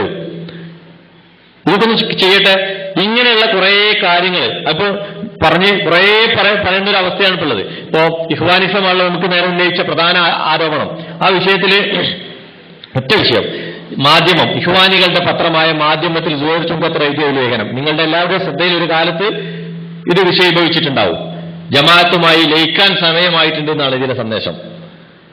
മുജാഹിദുകളും ജമാഅത്തുകാരോട് കുറെ അനീതി ചെയ്തിട്ടുണ്ട്, അത് തിരുത്താൻ തയ്യാറാവണം. പരസ്പരം മാപ്പ് പറയാൻ തയ്യാറാവണം, എന്നിട്ട് ലയിക്കാൻ തയ്യാറാവണം എന്നാണ് ഇതിന്റെ സന്ദേശം. ഈ ലേഖനം ആ കാലത്ത്, ഇത് വിവാദമായിരുന്ന കാലത്ത് സുഹൈർ ചുങ്കത്തറ എഴുതിയ മാധ്യമത്തിലെ ഈ ലേഖനം ഞാൻ ആ കാലത്ത് ഈ സുഹൈർ ചുങ്കത്തറ എന്ന ഈ സ്ഥാനത്ത് ഹുസൈൻ മടവൂർ എന്നാക്കി ഫോട്ടോസ്റ്റാറ്റ് എടുത്തിട്ട് ചില ആളുകളുടെ കൈ കൊടുത്തു. ഇവരുടെ ഈ ആരോപണമായി നടക്കുന്ന ആൾക്കാരുടെ കൈ കൊടുത്തു. ആരുടെ കോപ്പിയാണിത്, ഇന്ന് ഇങ്ങനെ നോക്കിയപ്പോ കിട്ടിയതാ. ഇത് കണ്ടപ്പോൾ ഒരു പ്രധാനപ്പെട്ട ഒരു മനുഷ്യൻ പറഞ്ഞു, ഇതിലപ്പുറം എന്താ വേണ്ടത്, ഇതന്നെ വ്യതിയാനമാണ്. ഹുസൈൻ മടവൂർ ആദർശവാദി ഇഖ്വാനിയാണെന്നുള്ള തെളിവിന് ഇതിലപ്പുറം വേണ്ടല്ലോ. അത് ഉറപ്പുള്ളത് വ്യതിയാനല്ലേ, എന്നാട്ടത് കൊടുത്തു. അത് സുഹൈർ മൊയ്‌നോട് ചോദിക്കണം എന്താ മൂപ്പർ ഉദ്ദേശിച്ചത്. അതാണ് ശരിക്കും ഇവരുടെ ഒരു മനോഭാവ ഈ വിഷയത്തിൽ, എല്ലാ കാര്യത്തിലും. പിന്നെ ഇപ്പൊ നമുക്ക് ഈ മ്യൂസിക്കിന്റെ വിഷയം പറയുമ്പോൾ നമുക്കറിയാലോ, നമ്മൾ പറയാറുണ്ട്, ഒന്ന് ഈ AR റഹ്മാന്റെ ജയ്ഹോ എന്ന സംഗീത പരിപാടി, അത് കോഴിക്കോട് വളരെ ആഭാസത്തോടു കൂടി നടന്നപ്പോ അതിന്റെ ടിക്കറ്റ് വിതരണം 5 ലക്ഷം രൂപ നൽകി ഉദ്ഘാടനം ചെയ്തത് ഇവരുടെ സംസ്ഥാന ഭാരവാഹിയ, കേവലം ഒരു മെമ്പറല്ല. എന്തേ നടപടി ഉണ്ടായി? എവിടുന്നെങ്കിലും ഒരു ആദർശ വ്യതിയാന ആരോപണം ഉണ്ടായോ? ആരെങ്കിലും കുത്തുബയിൽ പരാമർശിച്ചോ? ആരെങ്കിലും ഇദ്ദേഹത്തെ മാറ്റി നിർത്തിയോ? ഒപ്പം ഇരിക്കൂല എന്ന് പറഞ്ഞോ? ഒന്നും ഉണ്ടായില്ല. ഏഷ്യാനെറ്റ് ചാനലിലെ മഞ്ജു സ്റ്റാർ സിംഗർ എന്ന സംഗീത റിയാലിറ്റി ഷോ, അതിന്റെ ഫൈനലിൽ വളരെ ആഭാസം നിറഞ്ഞൊരു സദസ്സിൽ സിനിമാ നടികളും നഗ്നത കാണിക്കുന്ന സ്ത്രീകളും ഒക്കെ ഉൾക്കൊള്ളുന്ന സദസ്സിൽ കയറി ആയിരക്കണക്കിനല്ല, 10,000-കണക്കിനല്ല, ലക്ഷക്കണക്കിന് ആൾക്കാർ കാണുക, ചാനലിൽ ലൈവായിട്ട് കാണുക, കയറിയിട്ട് 40 ലക്ഷത്തിന്റെ ഫ്ലാറ്റ് 1ാം സമ്മാനമായി നൽകിയത് ആരാണെന്നറിയോ? പലരും അത് ടി വിയിൽ കണ്ടിട്ടുണ്ടാവും. പക്ഷെ അത് അയാൾ ആരാണെന്ന് നിങ്ങൾക്ക് അറിയില്ലല്ലോ. ഇവരുടെ ഒരു ഭാരവാഹിയാ. TA നിസാമുദ്ദീൻ എന്നത് ഇവരുടെ ഒരു ഭാരവാഹി. കാക്കനാട് മണ്ഡലം ഇവരുടെ KNMന്റെ പ്രസിഡന്റ്. ഇവരുടെ ഒട്ടുമിക്ക എല്ലാ സംരംഭങ്ങളുടെയും സഹോദര സംഘത്തിന്റെ ഏറ്റവും തലപ്പത്ത്, പൈസക്കാരനാണല്ലോ, ഏറ്റവും തലപ്പത്തുണ്ടാകുന്ന ആൾ TA നിസാമുദ്ദീൻ. ആരെങ്കിലും ഇയാൾക്കെതിരെ വല്ല ഒറ്റപ്പെടുത്തലോ ഒരു ആരോപണം നടത്തിയോ? ഇതാണ് ഇതിന്റെ അവസ്ഥ. ഇങ്ങനെ ഓരോ കാര്യങ്ങളിൽ ഇപ്പൊ നമ്മുടെ നാട്ടില് ഞാൻ നേരത്തെ സൂചിപ്പിച്ചൊരു സമ്മേളനം നടന്നു, ഇവരുടെ ഒരു സമ്മേളനം നടന്നു. ആ സമ്മേളനം നമ്മളോട് വിളിച്ചു പറഞ്ഞ കുറെ സന്ദേശങ്ങൾ ഉണ്ടായിരുന്നു. പണ്ട് സംഘടന പുലർന്ന ഉടനെ എറണാകുളത്ത് അവർ സമ്മേളനം നടത്തിയപ്പോ നമ്മൾ കോഴിക്കോട് 6ാം മുജാഹിദ് സമ്മേളനം സംഘടിപ്പിച്ചപ്പോൾ അതിന്റെ പ്രമേയം സൃഷ്ടാവിലേക്ക് സമാധാനത്തിലേക്ക് എന്നായിരുന്നു. ഈ സമാധാനത്തിലേക്ക് എന്നൊരു പദത്തെ പരിഹസിച്ച് എവിടെ വരെ എത്തിയിരുന്നു അറിയോ?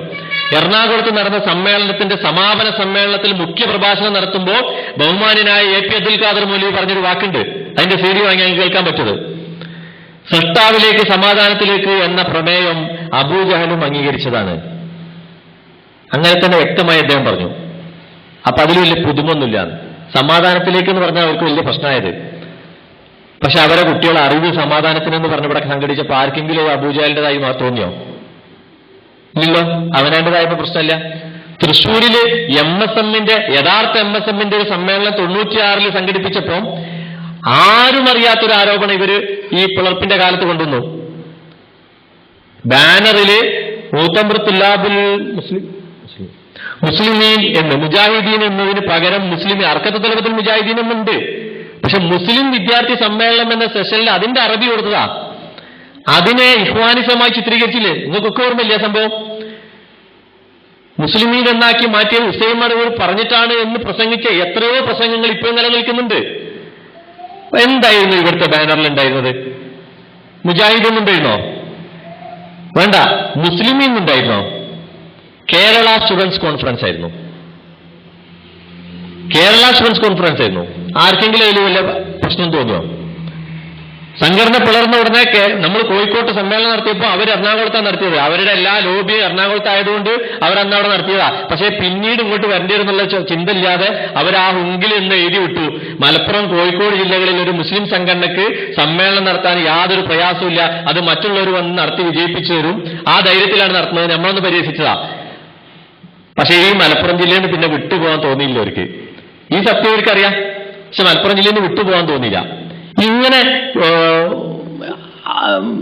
ചങ്ങരകുളത്ത് നടത്തി, അവിടുന്ന് അങ്ങോട്ട് പിന്നെ ഈ കണ്ടത്താണിയിലേക്ക് വന്നു. ഇങ്ങനെയുള്ള കുറേ സംഗതി ഇവര് ഇങ്ങനെ പിരിച്ചടിച്ചുകൊണ്ടിരിക്കുന്ന സമയത്ത് ഇപ്പോ നേരത്തെ ഞാൻ സൂചിപ്പിച്ചു, ഹജ്ജ് സെല്ല്, അൽമനാർ ഹജ്ജ് സെല്ല് സംഘടന ISMനെ പിരിച്ചുവിടാനുള്ള കാരണങ്ങളിൽ രണ്ടാമത്തതായിരുന്നു അൽമനാർ ഹജ്ജ് സെല്ല്. എന്തൊക്കെയായിരുന്നു പറഞ്ഞിരുന്നത്? അൽമനാർ എന്ന പേര് സംഘടനയുടെ ഔദ്യോഗികമാണ് എന്ന് തെറ്റിദ്ധരിക്കാൻ സാധ്യതയുണ്ട്. അൽമനാർ എന്നുള്ളൊരു പ്രസിദ്ധീകരണം നമുക്കുള്ളതുകൊണ്ട്. മർക്കസ് ദവയിലാണ് അതിന്റെ മുറി എന്നതുകൊണ്ട് സംഘടനയുടെ ഔദ്യോഗികമാണെന്ന് തെറ്റിദ്ധരിക്കാൻ സാധ്യതയുണ്ട്. ഇതൊക്കെ പറഞ്ഞിട്ടായിരുന്നു അതിനെ അതിന്റെ സംഘടനാ വിരുദ്ധ പ്രവർത്തനത്തിന്റെ പട്ടികയിൽ ഉൾപ്പെടുത്തിയത്. ഇന്നെന്താ അവസ്ഥ? എത്ര അജ്ജ് ഗ്രൂപ്പ് ഉണ്ടാവാത്ത എണ്ണാൻ ഇരിക്കേണ്ടി വരും. അതിലൊരു അജ്ജ് ഗ്രൂപ്പിന്റെ അവസ്ഥ ഈ പറഞ്ഞതൊക്കെ ഒത്തുവരുന്നതാ. അവരുടെ സംസ്ഥാന ആസ്ഥാനത്താണ്, CD ടവറിലാണ് ഇസ്ലാഹി അജ്ജ് ഗ്രൂപ്പ്. CD ടവറിലാണ് പ്രവർത്തിക്കുന്നത്. നേതൃത്വം സക്കരിയ സലാഹിയാണ്, പേര് ഇസ്ലാഹി അജ്ജ് ഗ്രൂപ്പാണ്. സംഘടനയുടെ ഔദ്യോഗികമാണ് ധരിക്കാൻ പിന്നെ വേറെന്തെങ്കിലും വേണോ? പക്ഷെ ഒരു പ്രശ്നമില്ല. അങ്ങനെ ഓരോ സംഗതി നമുക്ക് നേരെ ഇപ്പോ പാലം പണിയുടെ പേര് പറഞ്ഞാൽ നമുക്ക് നേരെ പറഞ്ഞു എന്തൊക്കെ. പിന്നെ പാലം പണി എവിടെയൊക്കെയാണ് നടന്നത്? ഈ പ്രാവശ്യത്തെ സംവാദം മാസികയുടെ ബാക്ക് പുറംചട്ട ഒന്ന് നോക്കിയാൽ മതി. കാറും ബൈക്കും ഒക്കെ കൊടുത്തിട്ട് പ്രവാചകനെ അറിയുക എന്നുള്ള വിഷയം പഠിപ്പിക്കുകയാണ്. നിങ്ങൾ സംവാദത്തിന്റെ ബാക്ക് പുറംചട്ട ഒന്ന് മറിച്ച് നോക്കിയാൽ മതി. പിന്നെ നമുക്കറിയാം സാൽവേഷനും അങ്ങനെ പലതും നടത്തി പാലം പണി ഹലാലാണെന്നൊക്കെ തെളിയിച്ചുകൊണ്ടിരിക്കുന്നു. ഇങ്ങനെയൊക്കെ ചുരുക്കി പറഞ്ഞ ഞാനിങ്ങനെ പറഞ്ഞു വന്നത് ഇത്രയും ഈ വിഷയങ്ങളിലേക്ക് നിങ്ങളുടെ ഓർമ്മയെ ക്ഷണിച്ചത് എന്തിനായിരുന്നു മുജാഹിദ് സംഘടന പിളർന്നത്? ഈ മഹത്തായ ആദർശം പ്രബോധനം ചെയ്ത ഈ പ്രസ്ഥാനം എന്തിനായിരുന്നു പിളർന്നത്? ഏതായാലും പറഞ്ഞ കാരണങ്ങളൊന്നും കാരണങ്ങളല്ല. അത് കാലം തെളിയിച്ചു കഴിഞ്ഞു. അന്ന് നമുക്ക് നേരെ ഉന്നയിച്ചതെല്ലാം അവരേറ്റെടുത്തു കഴിഞ്ഞു. അതുകൊണ്ട് തന്നെ അത് ആദർശ വ്യതിയാനമല്ല എന്ന് തെളിഞ്ഞു. ആദർശ വിശുദ്ധി അവകാശപ്പെട്ടു പോയ അവർ ചെയ്തത് മുഴുവൻ നീചകൃത്യങ്ങൾ. അതുകൊണ്ട് തന്നെ ആദർശം അവരുടെ പക്ഷത്തല്ല എന്നും തെളിഞ്ഞു. പിന്നെ മുജാഹിദ് പ്രസ്ഥാനം പിളർത്തിയത് എന്തിനാണ് പിളർന്നത്? ഇതിലേക്കാണ് നമ്മൾ ഇപ്പോൾ നമ്മുടെ ശ്രദ്ധ കൊണ്ടുപോകേണ്ടത്. അതിനു മുമ്പ് പ്രസ്ഥാനത്തിലെ ഈ വിഷയങ്ങളിലൊക്കെ ഇങ്ങനെ സജീവമായി നിൽക്കുന്ന സമയത്ത് കുറെ മധ്യസ്ഥ ശ്രമങ്ങൾ നടന്നു. ഈ മധ്യസ്ഥ ശ്രമങ്ങളൊക്കെ പൊളിച്ചത് നമ്മളാണെന്നുള്ള വകുപ്പ്. മധ്യസ്ഥ ശ്രമം പൊളിച്ചത് ആരാണ് എന്ന് അങ്ങ് മറുപക്ഷത്ത് മുന്നിൽ നടന്നിരുന്ന നേരത്തെ പറഞ്ഞ ജുബൈർ മങ്കടൻ എന്ന് പറഞ്ഞിട്ട് KRS മൊയ്തു ഹാജിയുടെ നേതൃത്വത്തിലുള്ള മധ്യസ്ഥ ശ്രമമാണെങ്കിൽ അത് നടന്നിരുന്നു. ആ മധ്യസ്ഥ ശ്രമം തീരുമാനങ്ങൾ ഉണ്ടാക്കിയിരുന്നു. ആ തീരുമാനങ്ങളിൽ നിന്ന് പിന്നീട് രണ്ട് വിഭാഗവും അംഗീകരിച്ചതിന് ശേഷം അങ്ങോട്ടും ഇങ്ങോട്ടും മാറിപ്പോകുന്നതിന് കാരണം ഇന്നത്തെ KNM എന്ന് പറയുന്ന വിഭാഗത്തെ പ്രതിനിധാനം ചെയ്യുന്ന ആളുകൾക്ക് അതിൽ പങ്കുണ്ട്. ISM എന്ന് പറയുന്ന വിഭാഗത്തെ പ്രതിനിധാനം ചെയ്യുന്ന ആളുകൾക്ക് അതിൽ പങ്കുണ്ട്. ISMകാര എന്ന് പറഞ്ഞിട്ട് അവരെ ഒഴിവാക്കുക എന്നുള്ള ഒരു നയമാണ് യഥാർത്ഥത്തിൽ KNMകാർ കൈക്കൊണ്ടത്. അവരെ സംസ്കരിച്ച് കൂടെ നിർത്തുക എന്നതിലുപരി അവരെ സംഘടനയിൽ നിന്ന് മാറ്റി നിർത്തി സംഘടന സ്വന്തം കൈകളിൽ ഒതുക്കുക എന്ന താല്പര്യം KNMനുണ്ടായിരുന്നു എന്നത് ഒരു സത്യമാണ്, ദുഃഖസത്യമാണ്. അത് തുറന്നു പറയാൻ എനിക്കറിയാവുന്ന കാര്യമാണ്. അത്രയും ആധികാരികമായിട്ട് നമുക്ക് അതിനെ കാണാം. ISMകാരെ എന്ത് തന്നെ ആയാലും കൂടെ നിർത്തൂല എന്ന് തീരുമാനിച്ച ഒരു വർഗം അതിലുണ്ടായിരുന്നു എന്ന് അദ്ദേഹം സമ്മതിക്കുക. അതുതന്നെയാണ് ഉണ്ടായത്. മധ്യസ്ഥ ശ്രമങ്ങളിലൊക്കെ പരമാവധി വിട്ടുവീഴ്ചകളും എല്ലാവിധ വിട്ടുവീഴ്ചകളും ചെയ്ത് നമ്മുടെ പണ്ഡിതന്മാർ, ബഹുമാനായ പണ്ഡിതന്മാർ കൂടെ നിന്നു.